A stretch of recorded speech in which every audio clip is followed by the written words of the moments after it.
श्री दयनों फलस्य सचिनम ऐलाजराधीश्वरम ब्रह्माध्यक्षुर भागवन्मयुगुणम लोकैक नेत्रम आदित्य सरकारिभी मुनिगणै संपूज्य भागवता भक्तानां अखिलार्थभागिनं अहं श्री वेंकटेशं गुरु मल्लुपक्षं जाम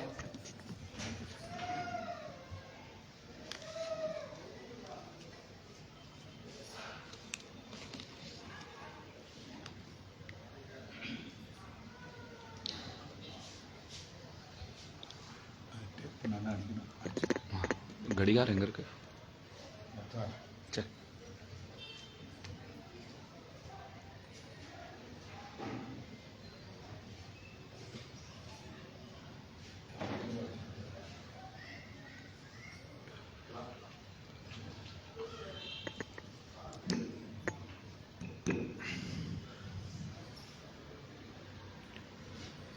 श्रीनिधिं निधिमपारमर्थिनामर्तितार्थपरिदानदीक्षितम्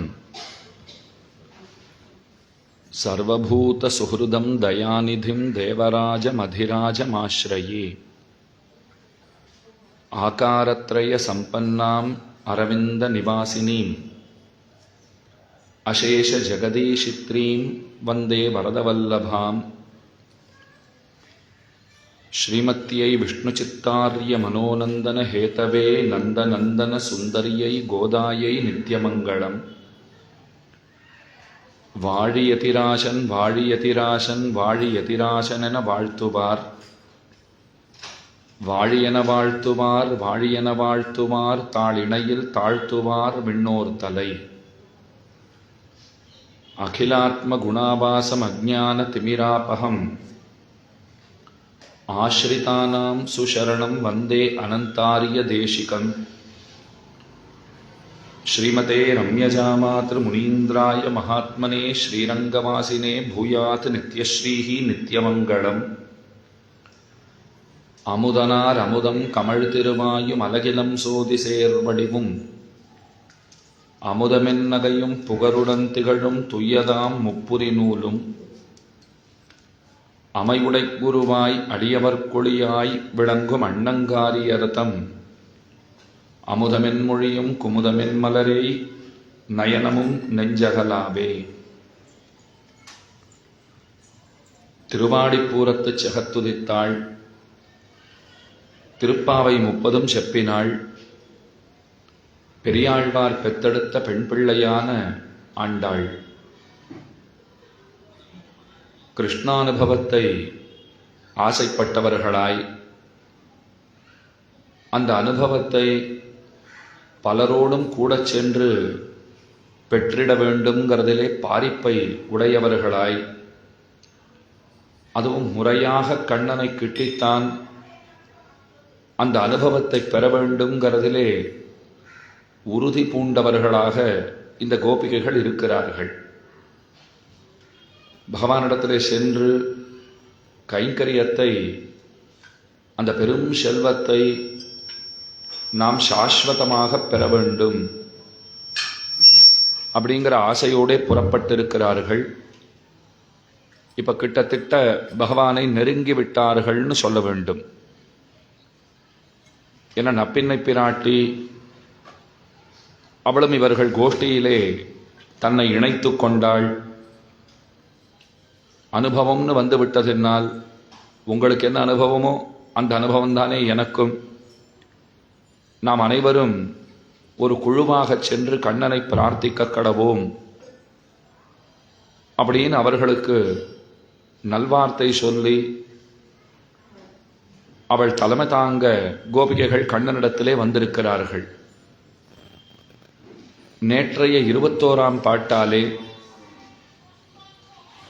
மாற்றார்கள் வலி தொலையப் பெற்றவர்களாய் ஆற்றாமையினாலே அவனுடைய வாசலிலே வந்து படுகாடு கிடப்பதைப் போலே நாங்களும் வந்திருக்கிறோம் அப்படின்னு சொன்னார்கள். இன்றைய பாட்டாலே பகவானிடத்திலே அவனுடைய அருட்பார்வையை இறைஞ்சுகிறார்கள். எம்பெருமானுடைய திவ்யமான பார்வை அது நம்மீது படுமாகில் நம்முடைய துன்பமெல்லாம் தொலைந்து போகும். அதைத்தான் இன்றைய பாட்டாலே சொல்லுகிறார்கள்.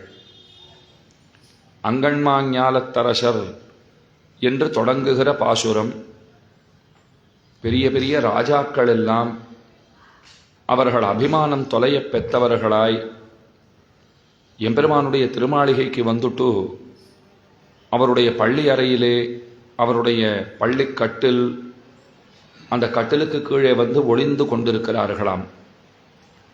ஏன் ஒளிந்து கொண்டிருக்கிறார்கள்ங்கிறதுக்கு ஒரு சுவையான சமாதானம் சொல்லப்பட்டுள்ளது. அதை மேற்கொண்டு நிச்சயமாக நாம் அனுபவிக்கவிருக்கிறோம். நேற்றைய தினம் நாம் நம்முடைய அனுபவத்திலே 33 அமரருங்கிற பாசுரத்தை கொண்டோம். இந்த பெண்கள் பகவானிடத்தில் என்ன பிரார்த்தித்தார்கள்? பெரிய பெரிய தேவதைகளுக்குத்தான் நீ ஒத்தாசையெல்லாம் செய்வாய் போலிருக்கிறது, எங்களையெல்லாம் கண்டுகொள்ள மாட்டாயோ அப்படின்னு கேட்டார்கள். அதுக்கு மேலே செப்பென்ன மென்முலை செவ்வாய் சிறு மருங்குல் நப்பின்னனங்காய் திருவே துயிலழாய் உக்கமும் தட்டொழியும் தந்து உன் மணாளனை இப்போதே எம்மை நீராட்டு என தாயாரிடத்திலே நீதான் அந்த திருவாலவட்டத்தையும் அதாவது விசிறியையும் தட்டொளி கண்ணாடியையும் தந்து இந்த நீராட்டத்தை இந்த நோன்பை நன்கு நடத்தி தர வேண்டும் என்று இறைஞ்சினார்கள். இந்த பெண்கள் இப்படி கேட்டவுடனே தான் நப்பின்னை பிராட்டி உள்ளிருந்து புறப்பட்டவளாய் தன்னை இந்த பெண்களோடே இணைத்து கொண்டாள். அதுக்கு மேல அனைவருமாகச் சேர்ந்து ஆற்றப்படைத்தான் மகனேன்னு கண்ணனை எழுப்புகிறார்கள். நந்தகோபாலன் அவன்தான் ஆற்றப்படைத்தான் அழைக்கப்படுகிறான். பெரும் செல்வந்தன் அப்படிங்கிறது பொருள். நிரம்ப செல்வம் படைத்தவன் அவனே ஆற்றப்படைத்தான். அவனுடைய மகனேன கண்ணனையே சொல்ல வந்த ஒரு சொல்லது. நந்தகோபாலன் பல இடங்களிலே திருப்பாவையிலே சொல்லப்பட்டிருக்கிறான். வசுதேவரை பற்றி குறிப்பு உண்டானால் திருப்பாவையிலே குறிப்பு இல்லை. தேவகி பிராட்டியை பற்றி குறிப்பு உண்டு. ஆனால் தேவகின்னு பெயரை சொல்லாமல் ஒருத்தி மகனாய் பிறந்துன்னு மேலே பாடுகிறாள். சரி, அவளை பற்றியாவது குறிப்பு இருக்கிறது. வசுதேவர் கண்ணனை ஈன்றவர், பெற்றெடுத்தவர். ஆனால் அவரை பற்றிய பிரஸ்தாவம் திருப்பாவையிலே நிகழவில்லை. அதே நந்தகோபாலனை எடுத்துட்டோன்னால் முதற்பாட்டிலேயே நந்தகோபன் குமரன் என்று வந்தது. அடுத்து 16ஆம் பாட்டு நாயகனாயின் நந்தகோபனுடைய கோயில் காப்பானே என்று பாடினார்கள். எம்பெருமான் நந்தகோபாலா எழுந்திராய் என்று அடுத்த பாட்டிலே சொன்னார்கள். அதற்கடுத்த பாட்டிலும் கூட நந்தகோபாலன் மருமகளே நப்பின்னாய் என்று பிராட்டி அழைக்கப்பட்டாள். அப்புறம் இந்த 21வது பாட்டிலே அவர் பெயரச் சொல்லாமல் ஆற்றப்படைத்தான்னு சொல்லி நந்தகோபரை நமக்கு நினைவூட்டுகிறார்கள். ஒருத்தர் கேட்டார், இத்தனை நாளி நந்தகோபாலன்னு சொல்லிட்டு வந்தார், இப்போ ஆற்றப்படைத்தான்னு சொல்லிட்டாளே, இந்த மாற்றம் எதனாலே வந்தது? அவர் பெயரை சொல்லாமல் விட்டுட்டாளே ஏன் அப்படின்னால், இப்போ பகவான் கிட்ட வந்தாச்சு, கிட்டத்தட்ட அவர் கிடைத்து விடுவாருங்கிறது உறுதிப்பட தோன்றுகிறது. அவரை கரம் பிடிக்கப் போகிறோம், அவரோட கல்யாணம் நடக்க போகிறதுன்னு ஆண்டாளுக்கு தெரிஞ்சு போச்சான். இப்போ போய் மாமனார் பெயரை பொட்டில் அடித்தார் போலே நாம் திரும்ப திரும்ப உறக்க சொல்லி கொண்டிருந்தால் அது நன்றாக இருக்காது. ஏதோ கீழே ஒரு 2-3 தடவை சொல்லிட்டோம். இப்போ பகவானுக்கு திருமுன்பே வந்து நந்தகோபாலன் மகனே, நந்தகோபன் குமரன் அப்படின்னு எல்லாம் சொன்னோன்னா என்ன எங்கள் அப்பா பேரை சொல்றியா, நானே சொல்ல மாட்டேன் அப்படின்னு அவர் சொல்லக்கூடும் என்று நினைத்திருப்பாளோ என்னமோ. அதனால தான் ஆற்றப்படைத்தான்னு ரொம்ப கௌரவமாக சொல்லிவிட்டா. ஆற்றப்படைத்தான் மகனே அறிவுராய். எது பெரும் செல்வம் நந்தகோபாலனிடத்தில் என்ன, அவர் உந்து மதகளித்தன். நிறைய மதகளிரெல்லாம் அவரிடத்துல இருக்கிறது. பசுமாடு இருக்கிறது, கன்றுகள் உண்டு, எரும மாடுகள் உண்டு, குதிரைகள் கூட இருக்கலாம். நிரம்ப செல்வம் படைத்தவர். அதனாலெல்லாம் அவர் ஆற்றப்படைத்தவர்னு சொல்லப்படவில்லை. பெரும் செல்வமாகிற கண்ணனை அவர் பிள்ளையாக பெற்றிருக்கிறார். அதனாலேயே அவர் சிறந்த செல்வந்தராக ஸ்லாகிக்க தகுந்தவர் அப்படின்னு சொல்லலாம். ஆற்றப்படைத்தான் மகனே அறிவுராய், ஊற்றமுடையாய் பெரியாய். முதல்ல பாட்டினுடைய தொடக்கத்தில் சில அர்த்தங்களை சொல்லிடுறேன். ஏத்த கலங்கள் எதிர்பொங்கி மீதளிப்ப மாத்தாதே பால் சொரியும் வள்ளல் பெரும் பசுக்கள் அப்படின்னு வருகிறது. ஒருத்தர் கேட்டார், ஆண்டாளுக்கு ஏதோ திருஷ்டாந்தம் சொல்றதுல ஒரு குறைபாடு இருக்கிறது போல் இருக்கிறது, ஒரு உதாகரணம் சொல்லுவதிலே அவளுக்கு சிரமம் இருக்கிறது. ஏன் அப்படின்னா, இல்லை 3ஆம் பாட்டில் தான் வள்ளல் பெரும் பசுக்கள்னு சொன்னான். திரும்ப கத்துக்கறவை கணங்கள் பல கறந்து என்ன அங்கும் அந்த பசுவினுடைய சமிருத்தி, பாலினுடைய சமிருத்தி இதெல்லாம் சொல்லப்பட்டது. 12ஆம் பாட்டு கூட பாருங்கோ, கனைத்திளங்கத்திறமை கண்ணுக்கிறங்க நினைத்த மலவழியே நின்று பால் சோர நனைத்தில்லம் சேராக்கும் அப்படின்னு சொல்லப்பட்டது. பால் வெள்ளமா இருக்கு எங்க பார்த்தாலும்னு சொன்னான். திரும்ப ஏத்தகலங்கள் எதிர்முங்கி மீதளிப்ப மாத்தாதே பால் சொரியும் வள்ளல் பெரும் பசுக்கள். 30 பாட்டுல இத்தனை இடங்கள்ல பசுக்கள் பாலை சொரிகின்றன, பசுக்கள் பாலை தருகின்றன, பாலுக்கு குறை இல்லை. இதையே எத்தனை தடவை தான் சொல்லிட்டு இருப்பா? சொன்னதையே சொல்லிட்டு இருக்காளே, இது தோஷமாகாதோ அப்படின்னு கேள்வி. ஏன்னா சொன்னதையே திரும்ப சொல்லுகிறோம்னு சொன்னால் அது தோஷமாக கொள்ளப்படுகிறது. அதுக்காக போன வருஷம் திருப்பாவையில் சொன்ன அர்த்த விசேஷங்களே இந்த வருஷம் சொல்லக்கூடாதுன்னு அர்த்தம் கிடையாது. அப்படின்னா போன வருஷம் சொன்னதையே தானே இந்த வருஷம் சொல்லிட்டு இருக்கீங்கன்னா, இப்போ திருப்பாவை மட்டும் மாறுறதானே. அதே மார்கழி திங்கள்னு ஆரம்பிச்சு அதே வங்கக்கடல் கடைந்தானே முடியறது. அப்படி அர்த்தம் கிடையாது. இப்போ ஒரு சொல் ஒரு பொருள் தரக்கூடிய இருவேறு சொற்களை திரும்ப திரும்ப நாம் சொல்லுவோமாயின் அது தவறு. அதுபோல ஒரு புத்தகத்திலே ஒரு பக்கத்திலே குறிப்பிடப்பட்டிருக்கிற விஷயங்கள் திரும்பவும் அது வரதுன்னா அது ரிப்பீட் மோட்ல நாம படிக்கலாமே தவிர புஸ்தகத்துல ரிப்பீட் மோட்ல வந்துட்டே இருக்கக்கூடாது. நமக்கு ஒன்று பிடிச்சி போச்சுன்னா 14ஆம் பக்கத்துல ரொம்ப ஓஹோன்னு எழுதி வச்சிருக்கா, அதை திரும்ப திரும்ப படிச்சுட்டு இருக்கலாம். 8ஆம் பக்கத்துல என்ன ஆச்சரியமான விஷயங்கள் சொல்லப்பட்டிருக்கு, படிச்சுட்டு இருக்கலாம். அதுக்குன்னு 8ஆம் பக்கத்திலும் 14ஆம் பக்கத்திலும் வந்த விஷயங்கள் திரும்ப திரும்ப பின்னாடி வந்துட்டே இருந்ததுன்னா இதென்ன ஏதாவது அச்சுப்பிழையா? நாம வாங்கின புஸ்தகம் மட்டும் இப்படி இருக்கா? சில சமயங்கள்ல அப்படி ஆகும். ஒரு புஸ்தகத்தை நாம வாங்கி வந்துட்டு படிச்சுட்டே இருப்போம். அதுல திடீர்னு பார்த்தா 2 பக்கமும் பக்கங்கள் வெள்ளை வெளையர்னு இருக்கும். ஒரு எழுத்து கூட அதுல விழுந்திருக்காது, அச்சேரி இருக்காது. சரி, நடுவில் 2 பக்கம் தான் இல்லை போல் இருக்கு, அப்புறம் பார்த்துக்கலாம். திரும்ப படிச்சுட்டே வந்தா திரும்ப 4 பக்கம் அதே போல இருக்கும். அதுக்கு முன்னாடியே நம்ம வாங்கினோட ஒரு நல்ல பழக்கம் நம்ம கிட்ட இருக்கும். பேரை முதல்ல எழுதிடுவோம். புஸ்தகத்துல பேரையும் எழுதியாச்சு. கடைக்காரங்கிட்ட கொண்டு போனா அவன் என்ன சொல்லுவான், மாத்தி தரத்துக்கு நான் தயாராகத்தான் இருக்கேன், ஆனா உங்களை யாரு ஊருக்கு முன்ன பேர் எழுத சொன்னது அப்படின்னு அவன் கேள்வி கேட்டுடுவான். அப்புறம் யாருக்கிட்டையோ கேட்டு வாங்கி அதை மட்டும் ஒரு போட்டோ காப்பி எடுத்துட்டோமா, ஒரு நகல் எடுத்துட்டோமா, அதை இதோட இணைச்சிட்டோமா, படிச்சோமா அப்படின்னு போயிட்டு இருப்போம் இல்லையா? அப்ப சொன்னதே திரும்ப வரும், இல்லை பக்கங்களே இல்லாமல் போகும். இதெல்லாம் ஒரு புத்தகத்துக்கு குறைங்கிறோம் இல்லையா? அவர் சொல்றத திரும்ப சொல்லுவதுங்கிறது குறை. கீதையில கண்ணன் பாடினார், மச்சித்தா மத்கத பிராணாக போதயந்தா பரஸ்பரம் கதையந்தமாம் நித்தியம் துஷ்யந்திச்ச ரமந்திச்ச. ரொம்ப அழகான ஸ்லோகம். என்னிடத்திலே சித்தம் லயிக்க பெற்றவர்கள், என்னையே பிராணனாக கொண்டவர்கள், என்னிடத்திலே பொருந்தி இருக்க பெற்ற பிராணனை உடையவர்கள். போதயந்த பரஸ்பரம், பரஸ்பரம் சந்தித்து கொண்டார்கள். பக்தர்கள்னா பகவானை பற்றியே பேசி மகிழ்வார்கள். அவர்களுக்கு அதில் அலாதியான இன்பம். 2 பக்தர்கள் சந்திச்சுட்டா சாம்சாரிக விஷயங்களை அவர்கள் பேச மாட்டார்கள், இறை அனுபவத்தை செய்வார்கள். கதையந்தமாம் நித்தியம் துஷ்யந்திச்ச ரமந்திச்ச. கடைசியில் 2 வார்த்தைகள் போட்டிருக்காரு பாருங்க. துஷ்யந்தின்னு ஒரு சொல், ரமந்தின்னு ஒரு சொல். 2த்துக்கும் அர்த்தம் ஒன்றுதான். என்ன அர்த்தம்னா சந்தோஷிக்கிறார்கள், சந்தோஷிக்கிறார்கள். 2 தடவை சொல்லியிருக்கார். பின்ன பின்ன வந்திருக்கு. அதுவும் போன ஸ்லோகத்துல ஒரு சந்தோஷத்தை சொல்லிட்டு அடுத்த ஸ்லோகத்துல திரும்ப சொன்னார்னா கூட அது பிழையாக தெரியாது. ஒரே பொருளை தரக்கூடிய இருவேறு சொற்களை பயன்படுத்தி இருக்கிறாருங்கிறது இலக்கண ரீதியாக நாம் பார்ப்போமாயின் அதை தவறுங்கிறார். அதற்கு புனருக்தி தோஷம்னு பேரு. புனகா உக்தி தோஷம், சொன்னதையே திரும்ப சொல்லுகையாகிற குற்றம் அப்படின்னு பேர் வச்சிருக்கார். இப்போ கண்ணனுக்கு யார் சம்ஸ்கிருதம் சொல்லி தருது? நீங்க நல்லா கவனிச்சு பாருங்க. ஏன் ஸ்ரீராமாயணத்துல பிழைகளே கிடையாதான்னு ஒருத்தர் கேட்டா, நன்னா சம்ஸ்கிருதம் வாசிச்சவான்னு தெரியுமா சொல்லிடுவா? ஏன் இல்லாமல் என்ன கண்டுபிடிக்கலாம் தான். நமக்கு என்ன தகுதி இருக்கு, நமக்கு என்ன அதிகாரம் இருக்கு?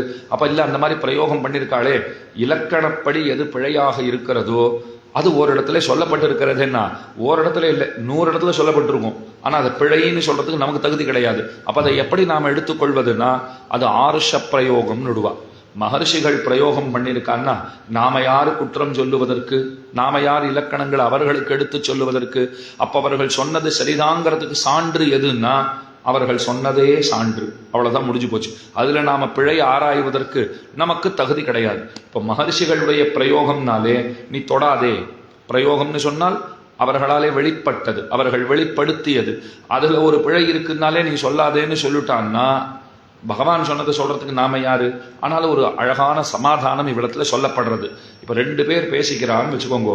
ஒருத்தர் பேசுறார், ஒருத்தர் கேட்கிறார். அப்படின்னா பேசுறவருடைய ஆனந்தம்ங்கிறது அது தனி, கேட்கிறவர்களுடைய ஆனந்தம்ங்கிறது தனி. இப்ப நீங்களாம் கேட்கணும்னு வந்திருக்கீங்க.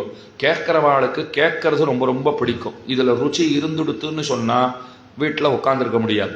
இதுல ருச்சி இல்லைன்னு சொன்னா இங்க உட்காந்துருக்க முடியாது. எப்ப போகணும்னு தான் தோண்டிட்டே இருக்கும். இந்த ஆர்வம் ஆசைங்கிறது ரொம்ப ரொம்ப முக்கியம். ஆசை இருக்கிறவர்கள் கேட்டு தரிக்கிறார்கள், ஆசை இருக்கிறவர்கள் பேசி போதை போக்குகிறார்கள். இப்ப பேசுறதுனால வர ஆனந்தம் அது எத்தன்மையது, எப்படிப்பட்டது எனக்கு தான் தெரியும்.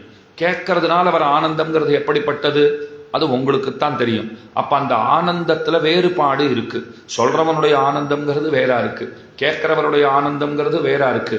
அப்ப ஆனந்தம் வெவ்வேறாக இருக்கிறபடியினாலே கண்ணன் என்ன பண்ணிவிட்டார்? துஷ்யந்தி ரமந்தின்னு 2 தடவை போட்டுட்டார். கதையந்தச்ச மாம் நித்யம் துஷ்யந்தி ச ரமந்தி ச போதயந்த பரஸ்பரம். 2 பேர் பேசிக்கிறா. சொல்றவன் ஒரு ஆனந்தத்தை அடையறான், கேட்கிறவா ஒரு ஆனந்தத்தை அடையறா. ஒரே பொருளை தரக்கூடிய இருவேறு சொற்களை நான் உபயோகப்படுத்தி இருக்கலாம். ஆனா அந்த ஒரே பொருள் ஆனந்தம்ங்கிற அந்த ஒரே பொருள் இருக்கிறதே அது இருவேறு நபர்களிடத்திலே வெவ்வேறானதாக இருக்கிறது. அவ்வளவுதான் விஷயம். ஒரு தீபாவளி பண்டிகைன்னு வந்துடுத்துன்னா குழந்தைகளுக்கெல்லாம் எதுல பெரிய ஆசை? பட்டாசு வெடிப்பது, புத்தாடை அணிந்து கொள்வது. அதில் தான் அவர்களுக்கு ஈடுபாடு. நீங்க சாப்பிட கூட்டுட்டே இருந்தா கூட, அம்மா இருமா வெடி வெடிச்சுட்டு இருக்கேன் இப்போ வர முடியாது, நான் வெளியில ஃப்ரெண்ட்ஸோட பேசிட்டு இருக்கேன் இப்போ வர முடியாது. அப்ப அவர்களுக்குண்டான ஆனந்தம் அந்த புத்தாடை வெடிதான். பெரியவர்கள் என்ன சொல்லுவா? இன்னைக்கு நல்ல சாப்பாடு இருக்கும், நல்லா சாப்பிடலாம். லீவு நாளை போல ஒரு தீபாவளி பொங்கல்லாம் வந்துருச்சுன்னா இப்ப பண்டிகையா பாக்குறாளான்னா அது ஒரு விடுமுறை தினம். அந்த அளவுக்கு தான் பெரியவாளுக்கு இருக்கும். ரொம்ப பெரிய ருச்சி எல்லாம் அதுல காட்ட மாட்டான். சரி இன்னைக்கு என்ன ஒண்ணு அப்படின்னா எல்லாம் சேர்ந்து இருக்கலாம் வீட்டுல, அது ஒரு பெரிய சௌக்கியம். அது சௌக்கியமா இல்லையாங்கிறது சேர்ந்து இருந்தப்புறம் தான் தெரியும். அது இருக்கட்டும், விடுங்க. இப்ப எல்லாம் சேர்ந்து இருக்கலாம்ங்கிறது ஒரு சௌக்கியம். அது மேல நல்ல சாப்பாடு அப்படிங்கிற அளவுல இருக்கும். இப்ப ஆனந்தம் பொதுவா இருக்கு. வெடி வெடிக்கிற ஆனந்தம், புத்தாடை போட்டுக்கிற ஆனந்தம் அது குழந்தைகளுக்கு. சாப்பிடுற ஆனந்தம் பெரியவர்கள் சொல்றா நல்லா சாப்பிடலாம் இன்னைக்கு. அப்ப ஆனந்தம்ங்கிறது அது ஒரே விஷயமாக இருந்தாலும் அது எதனால ஆனந்தம், எப்படிப்பட்ட ஆனந்தம்ங்கிறதுல வேறுபாடு இருக்கும் இல்லையோ? இத்தனையும் எதுக்கு இப்ப கஷ்டப்பட்டு சொல்றேன்னா, இப்ப வள்ளல் பெரும் பசுக்கள் அதுவே 2 இடத்துல வந்தாச்சு. அதை தவிர கத்துக்கறவை கணங்கள் பலகறந்து அங்கேயும் பசுமாட்டினுடைய பெருமையெல்லாம் சொல்லியாச்சு. திரும்ப திரும்ப சொல்லப்படுறது என்னால் என்னைக்குமே திருப்பாவையே நாம எப்படி அணுகணும்னா, இப்ப திருப்பாவைக்கு அர்த்தம் சொல்லு அப்படின்னு கூப்பிட்டுட்டான்னா அதனுடைய உள்ளபடியான அர்த்தத்தை மேலெழுந்த வாரியாக கிடைக்கக்கூடிய அர்த்தங்களைத்தான் சொல்ல வேண்டும்னு வச்சுக்கோங்க. 2-3 நிமிஷத்துக்கு மேல வேலையே இல்லை. நல்லதாச்சு. இன்னைக்கு பாசுரத்தை பார்க்கறதுக்கு இப்போ ஒரு சான்ஸ் கிடைச்சுடுத்து. நான் சொல்லி காட்டுறேன் பாருங்க. திருப்பாவை இவ்வளவுதான் சொல்லுங்கன்னா ரொம்ப அழகா சொல்லிட்டு போயிடலாம், ஒன்றும் கஷ்டம் கிடையாது. அங்கண்மா ஞாலத்தரசர் அம் அழகிய கண் இடப்பரப்பை உடைய நிலப்பரப்பை உடைய மாஞாலம் அழகிய நிலப்பரப்பை உடைத்தான ரொம்ப பெரிய உலகம் மாஞாலத்து அரசர். அதற்கு அரசர்களாய் இருப்பவர்கள் அபிமான பங்கமாய் தங்களுடைய ஆணவம் தீரப்பெற்றவர்களாய் அபிமான பங்கமாய் வந்தனின் பள்ளிக்கட்டிற்கீழே நேரே உன்னுடைய திருமாளிகைக்கு வந்து உன்னுடைய பள்ளிக்கட்டிலுக்கு கீழே புகுந்து கொண்டு ஒளிந்து கொண்டு நின் பள்ளிக்கட்டிற்கீழே வந்து தலைப்பெய்தார் போல் அவர்கள் எல்லாம் வரா போலே வந்து நின் பள்ளிக்கட்டிற்கீழே சங்கம் இருப்பார் போல் கூட்டம் கூட்டமா வந்துடுறா. அதை போல நாங்களும் வந்திருக்கோம். எங்களுடைய அபிமானம் தீர்ந்தது. நாங்களும் அகங்காரமற்றவர்களாக வந்திருக்கிறோம். இவாளுக்கு என்ன அகங்காரம்னா ஸ்திரீத்வாபிமானம்னா, பெண்கள் நாங்கள் போய் கண்ணனை தேடி போறதா, அவர் வரட்டும் அப்படின்னு இத்தனை நாள் வெறும் உட்கார்ந்து இருந்தோமே, அந்த அபிமானம் தீரப்பெற்றவர்களாய் வந்து தலைப்பெய்தோம். கிங்கிணி வாய் செய்த தாமரை பூ போலே. கிங்கிணி சதங்கை பார்த்திருப்பீங்கோ, காலில் சலங்கை கட்டி ஆடுறாள் இல்லையோ, அதுல பார்த்திருக்கா மணிகள்லாம் கட்டி விட்டுருப்பா. அது தாமரை மொட்டு அலர்ந்தார் போலேயும் சற்றே மூடினார் போலேயும் இருக்கும். அதுக்குள்ள மணிகள் எல்லாம் வச்சு கட்டியிருப்பா. இவர்கள் நடக்கும் போதும் ஆடும் போதும் அந்த மணியோசைங்கிறது கேட்கறது இல்லையோ, அந்த சலங்கையிலே இருக்கிற மணி, அந்த மணியை வைப்பதற்கு உபயோகப்படுத்தப்பட்டிருக்கிற தாமரை போன்றதான அமைப்பு, அது மலர்ந்தும் மலராத நிலையிலே இருக்கிறா போலே பெருமானே நீ அப்படித்தான் பார்க்கணும். ஏன்னா நீ முழுவதுமாக கண்களை திறந்து கொண்டு பார்ப்பாயேயாகில் அந்த அனுகிரகத்தை, அந்த பெருமழையை தாங்கிக் கொள்ளுகிற சாமர்த்தியங்கிறது எங்களுக்கு கிடையாது. நீ கொஞ்சம் கொஞ்சமாக பார்க்க வேண்டும், சிறிது சிறிதாக பார்க்க வேண்டும். எம்மேல் எங்களை நீ பார்க்க வேண்டும். செங்கண் சிறிதே எம்மேல் விழியாவோ. திங்களும் ஆதித்யனும் எழுந்தார் போல், திங்களும் ஆதித்யனும் சந்திர சூரியர்கள் ஒரு சேர வந்தார் போலே இருக்கை. சந்திர சூரியர்கள் ஒரு சேர வந்தார் போலேனா சூரியனுடைய ஒளி, சந்திரனுடைய குளுமை, இதைத்தான் தன்னழி சூரியன் சொல்லலாம். பகவானுக்கு ஒரு புதுசா பேர் சூட்டணும்னா தன்னழி சூரியன். தன்னழி குளிர்ச்சியை தருகிறவர், சூரியன் வெளிச்சத்தையும் தருகிறவர். சூரியன் கிட்ட வெளிச்சம் கிடைக்கும், குளுமை இருக்காது. சந்திரன் கிட்ட குளுமை இருக்கும், சூரியனை போல வெளிச்சம் இருக்காது. இது ரெண்டும் சேர்ந்தா போல காட்டுனா கண்ணனைத்தான் காட்டணும், அவர் தான் இருக்கார். அப்ப தன்னழி சூரியனா இருக்கார் இல்லையோ. அப்ப இந்த இடத்துல செங்கண் சிரிச்சிருதே எம்மேல் விழியாவோ. திங்களும் ஆதித்யனும் விழுந்தார் போல் அங்கன் இரண்டும் கொண்டு எங்கள் மேல் நோக்குதியே. எங்கள் மேல் சாபம் இழிந்து உன்னுடைய தாமரை கண்களாலே எங்களை நீ பார்ப்பாயாகில் எங்களுடைய சாபம், துயரம், துன்பம் இதெல்லாம் தீரப்பெற்றவர்களாக நாங்கள் ஆவோம். முடிஞ்சு போச்சு இன்றைய பாட்டு. எவ்வளவு நிமிஷம் எடுத்துட்டோம்? அதிகபட்சம் 3 நிமிஷம் ஆயிருந்தா பெரிய விஷயம். அவ்வளவுதானேன்னா அப்ப 30 3 நிமிஷம் போட்டுக்கோங்க. எத்தனை நாளில் முடிச்சு விடலாம்? ஒரு 1.5 மணி நேரம் 2 மணி நேரம் இருந்ததுன்னா போதும். அதிகபட்சம் 3 மணி நேரம் வச்சுக்கோங்க. மொத்த திருப்பாவையை முடிச்சு விடலாம். இதுக்கு எதுக்கு சுவாமி நீட்டி முழக்கி 30 நாள்கள் இப்படி சொல்லணுமான்னா, வெறும் மேலெழுந்த வாரியா அர்த்தங்களை அறிந்து கொள்வதிலே ஒரு சுவையும் கிடையாது. உள்ளுரை பொருள்ங்கிறது ரொம்ப ரொம்ப முக்கியம். சாதாரணமா நாம பேசும்போதே சில பேரை பத்தி சொல்லுவார், அவர் ஒரு வார்த்தை தான் சொல்லுவார், உள்ளுக்குள்ள 1000 அர்த்தம் இருக்கும்னுவா. அந்த மாதிரி பேசக்கத்தவா நிறைய பேர் இருப்பா. அது பெரிய சாமர்த்தியம்னு வச்சுக்கோங்க. ரொம்ப ஆழமான மனிதர். அவர் எத்தனை ஆழம் மிக்கவருங்கிறத நம்மளால கண்டுபிடிக்கவே முடியாது. ஒரே ஒரு வார்த்தை சொன்னாலும் 100 அர்த்தம் இருக்கும்னுவா, 1000 அர்த்தம் இருக்கும்னுவா. உன்னை நாம சொல்லி அந்த மாதிரிலாம் நமக்கு பேச தெரியாது, நாம பேசினா யாருக்கும் புரியவும் மாட்டேங்கிறது அப்படின்னா, ஒருவேளை அந்த சாமர்த்தியம் மட்டும்தான் இல்லாத இருக்கலாம். வேற நிறைய தேவையில்லாத சாமர்த்தியம் நம்ம கிட்ட இருக்கும். அதை ஒப்புக்கொள்ள மனம்தான் இருக்காதுன்னு வச்சுக்கோங்க. அது ஒத்துக்கிறதுக்கு மனசு தான் பெருசா இருக்காது. அப்ப சில பேருக்கு அந்த சாமர்த்தியம் உண்டோ இல்லையோ. அதனால தான் ஆண்டாளே கூட திருப்பாவையிலே கேளீரோ அடிக்கடி இப்படி சொல்றா, கேளுங்கோ கேளுங்கோங்கிறா. காஞ்சி பிரதிபாத பயங்கர மகாவித்வான் சுவாமி அவர் ரொம்ப அழகா எழுதினார். ஏன் கேளீரோன்னா வெறும் மேலெழுந்த வாரியா அர்த்தத்தை பார்த்துட்டோ கேட்டுட்டோ போயிடாதீங்கோ, உள்ளுரை பொருளும் கேளுங்கோள்ங்கிறார். அதுக்கு தான் சுவாபதேசம்னு சொல்லுவார்கள். உள்ளுரை பொருள், மறைந்திருக்கக்கூடிய பொருள், அந்த மறைந்திருக்கிற பொருளையும் அறிந்து கொள்ளுகை முக்கியம்ன்றது ஆண்டாள் தானே சொல்றா. கேளீரோங்கிறா. அப்ப 3ஆம் பாட்டிலையும் வள்ளல் பெரும்பசுக்கள்னு வந்திருக்கு. கத்துக்கறவை கணங்கள் பல கறந்து அங்கும் கோ சமிருத்தி சொல்லப்படுகிறது, பாலினுடைய சமிருத்தியும் சொல்லப்பட்டிருக்கு. திரும்ப இந்த பாட்டை ஏத்தகலங்கள் எதிர்பொங்கி மீதளிப்ப மாட்டாதே பால் சொரியும் வள்ளல் பெரும்பசுக்கள் என்ன சொல்ல வரார்? நீங்க பசுமாடுகள் இடத்துல கொண்டு போய் பாத்திரத்தை வச்சுட்டா போறோம், அந்த பாத்திரத்தை நிரப்பி கொடுத்து விடும். கலங்கள் இல்லைங்கிற குறை உண்டே தவிர பால் இல்லைங்கிற குறையே கிடையாது, பேச்சே கிடையாது. உடனே நான் என்ன கேட்டேன், இதைத்தான் வள்ளல் பெரும் பசுக்கள்னு 3ஆம் பாட்டிலேயே சொல்லியாச்சு, திரும்ப அங்கேயே தான் போய் நிக்கணுமா அப்படின்னால், இங்கதான் உள்ளுரை பொருள்ங்கிறத நினைவிலே கொண்டு இங்கேயும் சொல்லி இருக்கிறாள் என்னால் அதற்கு ஒரு நயமான அர்த்தம் இருக்கக்கூடும் அப்படின்னு நாம தெரிஞ்சுக்கணும். ஆனா அந்த நயமான அர்த்தத்தை தெரிந்து கொள்ளுகிற ஆற்றல், அறிவு நம்மிடத்திலே நிச்சயமாக கிடையாது. நாம் என்ன அத்தனை அறிவாளிகளா? உள்ளுக்குள்ள என்ன அர்த்தம் சொல்லப்பட்டிருக்குன்னு தெரிஞ்சுக்கிற அளவுக்கு ஒருத்தர் சொன்னார், எங்களுக்கு வெளியில என்ன அர்த்தம் சொல்லியிருக்குன்னே புரியல, இதுல உள்ளுக்குள்ள சொல்லப்பட்டிருக்கிற அர்த்தமா எங்களுக்கு புரிய போறது நிச்சயமாக தெரிவதற்கு வாய்ப்பே கிடையாது, நாங்கள் அறியவில்லை. கவலைப்பட வேண்டாம். நிறைய உரை நூல்கள் பிறந்திருக்கின்றன. 4 உரை நூல்கள் ரொம்ப ஆச்சரியமாக பிறந்திருக்கின்றன இந்த திருப்பாவைங்கிற கிரந்தத்துக்கு. இது பிராச்சீனமான உரை நூல்கள். முதல்ல பெரியவாச்சான் பிள்ளைங்கிற பெரியவர் 3000 படின்னு பாடியிருக்கார். நேற்றுக்கே சொன்னேன்னு நினைக்கிறேன். 32 எழுத்துகள் இருந்தா அது ஒரு படிங்கிறோம். 3000 படி, 2000 படி, 4000 படி, 6000 படின்னு. அதுக்கெல்லாம் மேலே சமீபத்திலே நம்மிடையே வாழ்ந்திருந்தவராய் ஸ்ரீ வைஷ்ணவ சம்பிரதாயத்திலே சகல பூர்வாச்சாரிய சமுதாயாவதாரராய் கொண்டாடப்படுகின்றவரான காஞ்சி மகாவித்வான் பிரதிபாத பயங்கரம் சுவாமி அவர் சுமாரா 20-25 புத்தகங்களை உரை நூல்களை திருப்பாவைக்குன்னு கொடுத்துருக்கார். எத்தனை அர்த்த விசேஷங்களை பொழிகிறார் தெரியுமா? சங்க தமிழ் மாலை 30 அப்படின்னு ஒரு உரை நூல், திருப்பாவை ஜீயர் அப்படின்னு ஒரு உரை நூல், திருப்பாவை நறுமணம் அப்படின்னு ஒன்று, அதற்கு மேலே திவ்யார்த்த தீபிகை அப்படின்னு ஒன்று, இன்னும் எண்ணிலடங்காத புத்தகங்கள், திருப்பாவையில் ஸ்ரீராமாயண விசேஷார்த்தங்கள் அப்படின்னு ஒன்று, குறவே கிடையாது. இத்தனை நூல்களை கொடுத்துருக்கார். ஏன் அப்படின்னா இத்தனை விஷயங்களை அனுபவிப்பதற்கு இடம் தருவதாக திருப்பாவை இருக்கிறது. அதை புரிஞ்சுக்கணும். பாட்டை பார்த்தா 30 பாட்டு தானே இருக்குன்னு நம்ம சொல்லிடக்கூடாது. இத்தனை அனுபவங்களை செய்வதற்குண்டான இடம் அது திருப்பாவையிலே இருக்கிறது. உங்களுக்கு இது புரியறதுக்காக சொல்றேன். ஸ்ரீ வைஷ்ணவ சம்பிரதாயத்திலே எம்பெருமானார் முக்கியமான ஆச்சாரியர். சம்பிரதாயமே எம்பெருமானார் தரிசனம் என்று வழங்கப்படுகின்றது. அந்த எம்பெருமானார் ஆளவந்தாரை சேவிக்க வேண்டும்ங்கிற ஆசையோடே பெரிய நம்பிகளோடே போகிறார். அவ ஸ்ரீரங்கத்துக்கு போனா. பெரிய நம்பிகள் வந்து அவரும் போறார், கூட அழைச்சிட்டு போறார். வாரும் ஆளவந்தார் உம்மை பார்க்கணும்னு ஆசைப்படுகிறார். அவரைத்தான் நீர் குருவாக ஏற்க வேண்டும், வாரும்னு அழைச்சிட்டு போறார். இவர்கள் போகிற வேளையிலே ஆளவந்தார் திருநாடு அலங்கரித்திருந்தார். அவர் இந்த மண்ணுலக விட்டுட்டு விண்ணுலகம் ஏகி இருந்த சமயம் அப்பதான் பரமபதிச்சிருக்கார். அவருடைய திருமேனி சாதாரணமா புரியுறா போல சொன்னா பூத உடல் அப்படிங்கிற அழுதியோ அந்த திருமேனி அது அப்பத்தான் எழுந்தருள பண்ணப்பட்டு கொண்டிருக்கிறது. எல்லாரும் அதை எழுந்தருள பண்ணிட்டு வரா.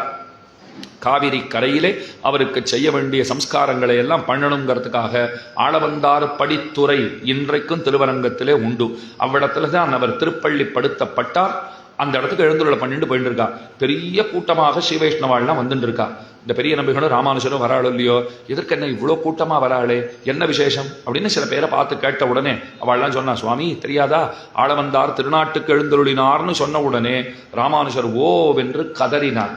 அவர் தெய்வத்தை வெய்ய ஆரம்பிச்சுட்டார். பாழும் தெய்வமே, உனக்கு கண்ணே கிடையாதா? நான் எத்தனை ஆசையா அவரை சேவிக்கணும் தரிசிக்கணும்னு வந்தேன், இப்படி செய்து விட்டாயேன்னு கதறுகிறார். என் அதிர்ஷ்டத்தை நொந்து கொள்வேனா, இல்லை நான் பகவானை நொந்து கொள்வேனா, யாரை நொந்துகிறதுனே தெரியலையேன்னு அழுகிறார். சரி, அவருடைய திருமேனி இறுதியாக காண கிடைக்கின்ற திருமேனி. இனிமே அந்த திருமேனியை சேவிக்கிறதுக்கு வாய்ப்பு கிடையாது.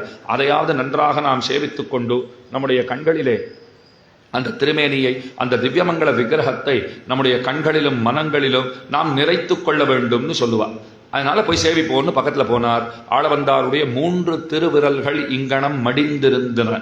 ஏன்னா அவர் சன்னியாசியா இருக்கிறதுனால அவரை வீத்திருந்த நிலையிலே எழுந்துருள பண்ணியிருந்தார்கள். உட்கார்ந்த நிலையிலே இப்படி அமர்ந்திருக்கிறார்.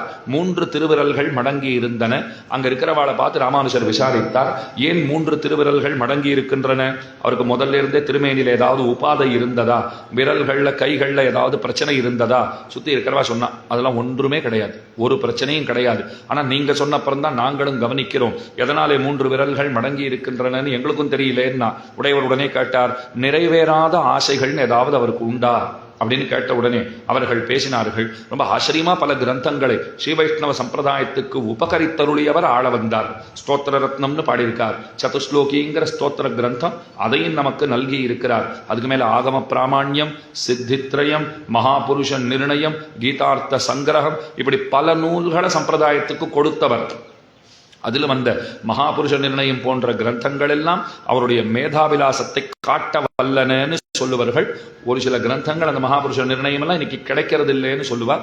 ஆனா மற்ற கிரந்தங்கள்லாம் கிடைக்கிறது. சித்தித்ரயம்ங்கிற கிரந்தம் கிடைச்சிருக்கு, அதுவும் பூர்ணமா கிடைக்கலன்னு சொல்லுவார்கள். ஸ்தோத்திர ரத்னம் முழுமையாக இருக்கிறது. சதுஸ்லோகி, கீதார்த்த சங்கிரகம், இந்த மாதிரியான நூல்கள் எல்லாம் இயற்றி இருக்கிறார். ஒன்றும் குறைவில்லை. ஆனா 3 ஆசைகள் அவருக்கு இருந்தன. என்னது 3 ஆசைகள் அப்படின்னு உடையவர் கேட்டார். ஐயோ, முதல் ஆசை என்னன்னா, நம்மாழ்வார் அவர் திருவாய்மொழியை அனுகிரகித்திருக்கிறார். 1102 பாசுரங்களை இருந்தார். 3வது ரொம்ப முக்கியமான ஆசை, பராசரர், வேதவியாசர் அவ்விருவரும் நம்முடைய சம்பிரதாயத்திற்கு, சனாதன தர்மத்திற்கு அவர்கள் பெருந்தொண்டு ஆற்றி இருக்கிறார்கள். அவர்களுக்கு நாம பிரதியா என்ன செய்ய முடியும்? நம்முடைய நன்றியை அவர்களுக்கு காட்டும் விதமாக நாம் ஏதேனும் செய்ய வேண்டும், நன்றி பாராட்ட வேண்டும். எங்கனம் நன்றி சொல்வதுன்னு சிந்தித்துக் கொண்டிருந்தார். அந்த 2 பேருக்கு நாம நன்றி சொல்லணும். அதை எவ்வகையிலேனும் நம்முடைய கடனை தீர்த்து கொள்ள வேண்டும். நன்றி பாராட்டுற விதமா ஏதாவது பண்ணணும் அப்படின்னு 3 ஆசைகள் கொண்டிருந்தார். அந்த 3ம் நிறைவேறாத ஆசைகளாகவே போய்விட்டன அப்படின்னு சுத்தி இருக்கிறவா சொன்னான். உடனே ராமானுஜர் அங்கேயே சூளுரைத்தார். அடியனுடைய பிறவிக்கு ஏதேனும் பிரயோஜனம் இருப்பின், பகவானுடைய அனுகிரகம் அடியனுக்கு இருப்பின், இந்த பரமாச்சாரியரான ஆளவந்தாருடைய பரிபூர்ணமான அனுகிரகத்திற்கு அடியன் பாத்திரபூதனாக அமைந்திடுவேனாயின் அவருடைய 3 ஆசைகளையும் இவ்வடியவன் நிறைவேற்றுவேன் அப்படின்னு சொல்லி வச்சார். உடனே மடங்கி இருந்த 3 திருவிரல்கள் நிமிர்ந்தனன்னு சொல்லுவார்கள். அப்ப பிரம்மசூத்திரத்துக்கு உரை இயற்ற வேண்டும், திருவாய்மொழிக்கு ஒரு உரை அதை அருள வேண்டும், பராசரர் வேதவியாசர் அவர்கள் செய்திருக்கிற உபகாரங்களுக்கு பிரதியாக ஏதேனும் செய்ய வேண்டும். இதுதான் 3 விஷயங்கள். இப்ப பிரம்மசூத்திரத்துக்கு உரை ராமானுஜரே ஸ்ரீபாஷ்யங்கிற உயர்ந்த கிரந்தத்தை கொடுத்துட்டார். ஆனா திருவாய்மொழிக்கு உரை இயற்ற வேண்டும்னு வந்தபோது அதை தாம் செய்யாமல் தம்முடைய ஞானபுத்திரர் என்றே அபிமானிக்கப்பட்டவராய், ஞானபுத்திரர் அறிவினார் பிறந்த பிள்ளைன்னு வச்சுக்கோங்க, அப்பேற்பட்ட ஏத்தம் மிக்கவர் திருக்குறுகை பிரான் பிள்ளான்னு பேர் அவருக்கு. அழகான பெயர், திருக்குறுகை பிரான் பிள்ளான், குருகேஷர் அப்படின்னு சொல்லுவார்கள். அந்த சுவாமியை ராமானுஜர் அழைத்தார். குருகேஷா, திருவாய்மொழிக்கு 6000 படி கணக்கிலே, 6000 கிரந்தம் கணக்கிலே ஒரு உரை இயற்றுவாயாக அப்படின்னு சொல்லிட்டார். அப்படி பிறந்ததுதான் 6000 படிங்கிற உரை நூல். திருவாய்மொழிக்கு முதலிலே பிறந்த உரை நூல். இங்க ஏன் ராமானுஜர் தாம் இயற்றாமல் இன்னொருவரை கொண்டு இயற்றச் செய்தாருங்கிறதுக்கு ஒரு சமாதானம் இருக்கு. அதை மேல சொல்றேன். முதல்ல அந்த நூல் பிறந்ததா, திருவாய்மொழியினுடைய அர்த்தமாக 6000 படி பிறந்தது. அதற்கு மேல நஞ்சியருங்கிற ஆச்சாரியர் அவர் 9000 படின்னு ஒரு கிரந்தம் அருளினார். அதற்கு மேலே வடக்கு திருவேதி பிள்ளை நம்பிள்ளை சாதித்த அர்த்த விசேஷங்களை எல்லாம் அவர் ஏடுபடுத்தி வைத்தார். அதைத்தான் ஈடு 36,000 கொண்டாடுகிறோம். தெள்ளியதானம் பிள்ளை செப்பு நெறி தன்னை வள்ளல் வடக்கு திருவேதி பிள்ளை இந்த நாடறிய மாறன்மறை பொருளை நன்குரைத்தது ஈடு 36,000 என்பர் மணவாள மாமுனிகள். அப்ப ஈடு 36,000 அப்படிங்கிற கிரந்தம் அது நம்பிள்ளை அருளி செய்த அர்த்த விசேஷங்களை கொண்டு அவர் சீடரான வடக்கு திருவீதி பிள்ளையால ஏடுபடுத்தப்பட்ட கிரந்தம். 3 ஆச்சு. முதல்ல 6000 படி, 9000 படி, ஈடு 36,000 படி. அதுக்கு மேலே பாதிகேசரி அழகமணவாளச்சீயர் சுவாமிங்கிறவர், அவருடைய ரொம்ப ஆச்சரியமான கிரந்தம். அவர் என்ன செய்திருக்கிறார், 12000 படிங்கிற ஒரு கிரந்தத்தை அருளி செய்திருக்கிறார். பெரியவாச்சான் பிள்ளையினுடைய 24,000 படின்னு ஒரு கிரந்தம். மொத்தம் 5 வியாக்கியானங்களாச்சு பாருங்க. இப்போ 6ல இருந்து ஆரம்பிச்சோம்னா 6ன்னு 1, 9ன்னு 1, 12ன்னு 1, 24ன்னு 1, 36ன்னு 1 இப்படி வச்சுக்கணும். அந்த கிரந்தங்கள் தோன்றிய வரிசக்கிரமத்தை கொண்டு பார்த்தோம்னால் முதல்ல 6, அடுத்தது 9, அடுத்தது 36,000, அடுத்தது 24,000, அதற்கடுத்தது 12,000 இப்படி கொள்ள வேண்டும். அவை இப்படி பிறந்திருக்கிறதா 5 ஆச்சரியமான நூல்கள், உரை நூல்கள். இப்ப சொல்றேன், ராமானுஜர் அவரே ஏன் உரை இயற்றவில்லைனால், இப்ப முதல் கிரந்தம் அந்த 6000ன்னு சொன்னோமே, அதை ராமானுஜரே இயற்றி இருந்தார்னு வச்சுக்கோங்க. பின்னாடி யாரும் உரை நூல் செய்வதற்கு, புதிய நூலை சமைப்பதற்கு தயாராக ஆகவே மாட்டார்கள். எல்லாரும் என்ன சொல்லிடுவா, ராமானுஜர் திருவழுத்து சாத்துட்டார், அவர் ஆச்சரியமான உரையை நமக்கு தந்துட்டார், இதுக்கு மேல எனக்கு தோன்றியதுன்னு நான் புதுசா ஒன்ன சொன்னேன்னால், அவருக்கு தோன்றாதது இவருக்கு தோன்றி விட்டதா அப்படின்னு மத்தவா பேசவே வேண்டாம், எனக்கே தோணும்னு எல்லாம் முடிவெடுத்துருவா. ராமானுஜர் சொல்லிட்டு போயாச்சான், இவர் பாருங்க அவர் சொல்லாத அர்த்தங்கள் எல்லாம் சொல்லி இவர் ஒரு புஸ்தகத்தை எழுதியிருக்கார். எம்பெருமானார் எத்தனை ஒரு கிளவர் பர்சன் பாருங்க. அது தெரிஞ்சுக்கணும் இல்லையோ, லௌகிக்கமும் தெரிஞ்சிருக்கணும். வைதிகமா இருந்துட்டா போதுமா, லௌகிக்க ஞானங்கிறது ரொம்ப முக்கியம் இல்லையோ.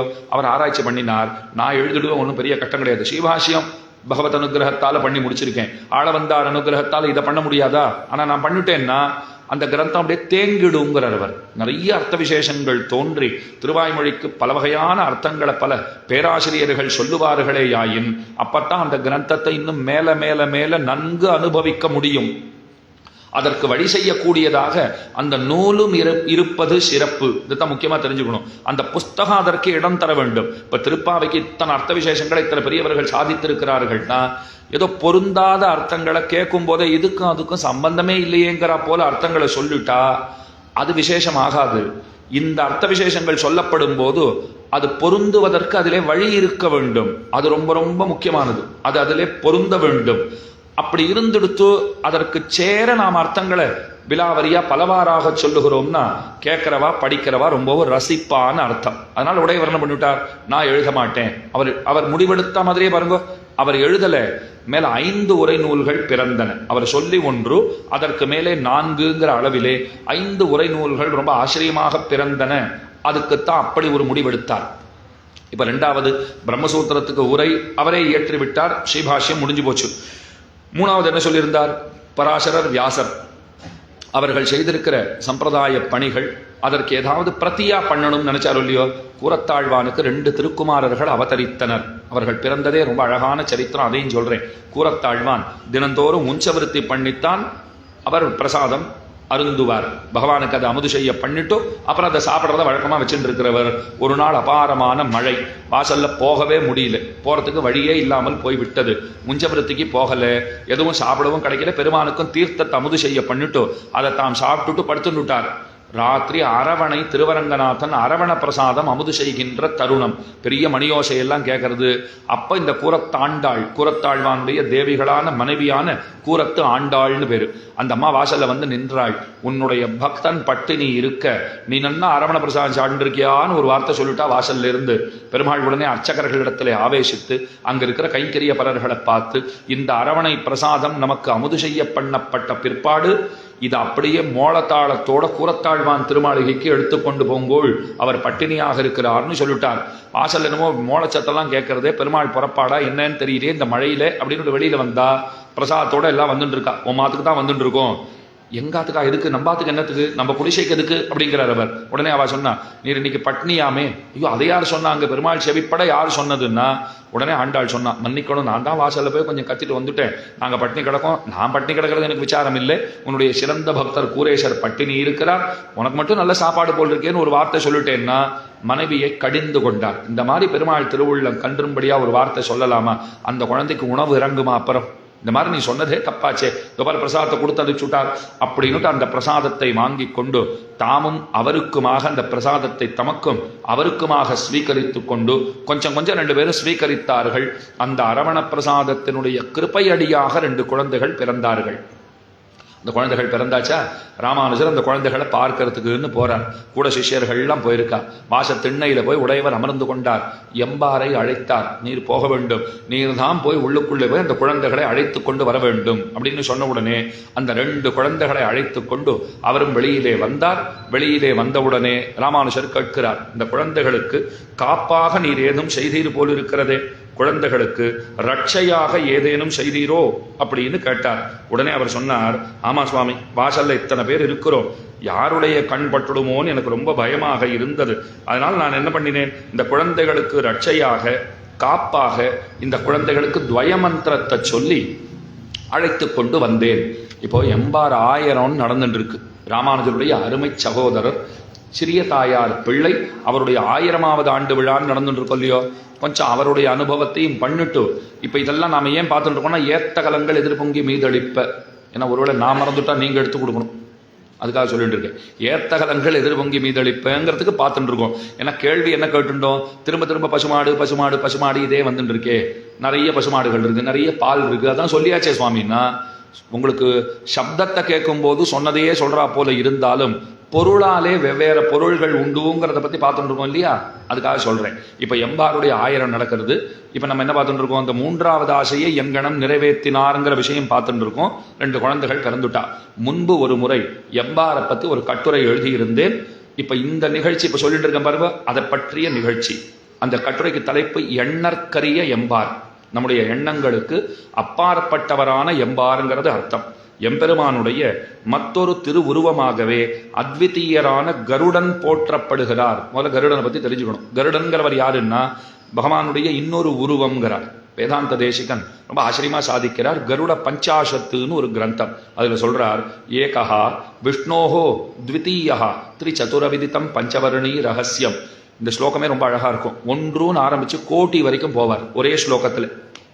ஒரு ஸ்லோகத்திலேயே எண்ணிக்கை 1ன்னு ஆரம்பிச்சுட்டாருன்னா கோட்டி வரைக்கும் சொல்லுவார். ஏகஹா விஷ்ணோஹோ த்விதீயா த்ரிசதுர விதிதம் பஞ்சவர்ணி ரகசியம் ஷாட்குண்ய ஸ்மேர சப்தஸ்வர கதிமாத்யாஷ்ட சம்பன்னவாத்மா நவாத்மா, நவம்னா 9, தேவோ தர்வீகராரிஹி அந்த ஸ்லோகம் மறந்து போச்சுன்னு வச்சுக்கோங்க. அர்த்தத்தை ஒரு வாரம் சொல்லிடுறேன், அது கூட இன்னொரு நாள் சொல்கிறேன். இப்போ அதுக்குள்ளே போனால் அதுவே முடிஞ்சு போடும் இன்னைக்கு. ஏன்னா கோட்டி வரைக்கும் சொல்லியானோ அதில் அர்த்தத்தை இப்போ ஒன்று மட்டும் சொல்கிறேன். ஏகஹனா அத்விதீயர்னு அர்த்தம். ஒப்பற்றவர்ங்கிறது பொருள். கருடன்கிறவர் எப்படிப்பட்டவர்னா ஒப்பற்றவராக இருக்கிறார். அடுத்தது சொன்னார் த்விதீயா, விஷ்ணோஹோ த்விதீயான்னார். பெருமாளுக்கு அடுத்தது இவன்தான் ஒருத்தனை காட்ட முடியும்னால் அப்பெருமை கருடனுக்கு தான் உண்டுங்கிறார். கருடனே பெருமாளுடைய அவதாரமாக கொண்டாடப்படுகிறார்.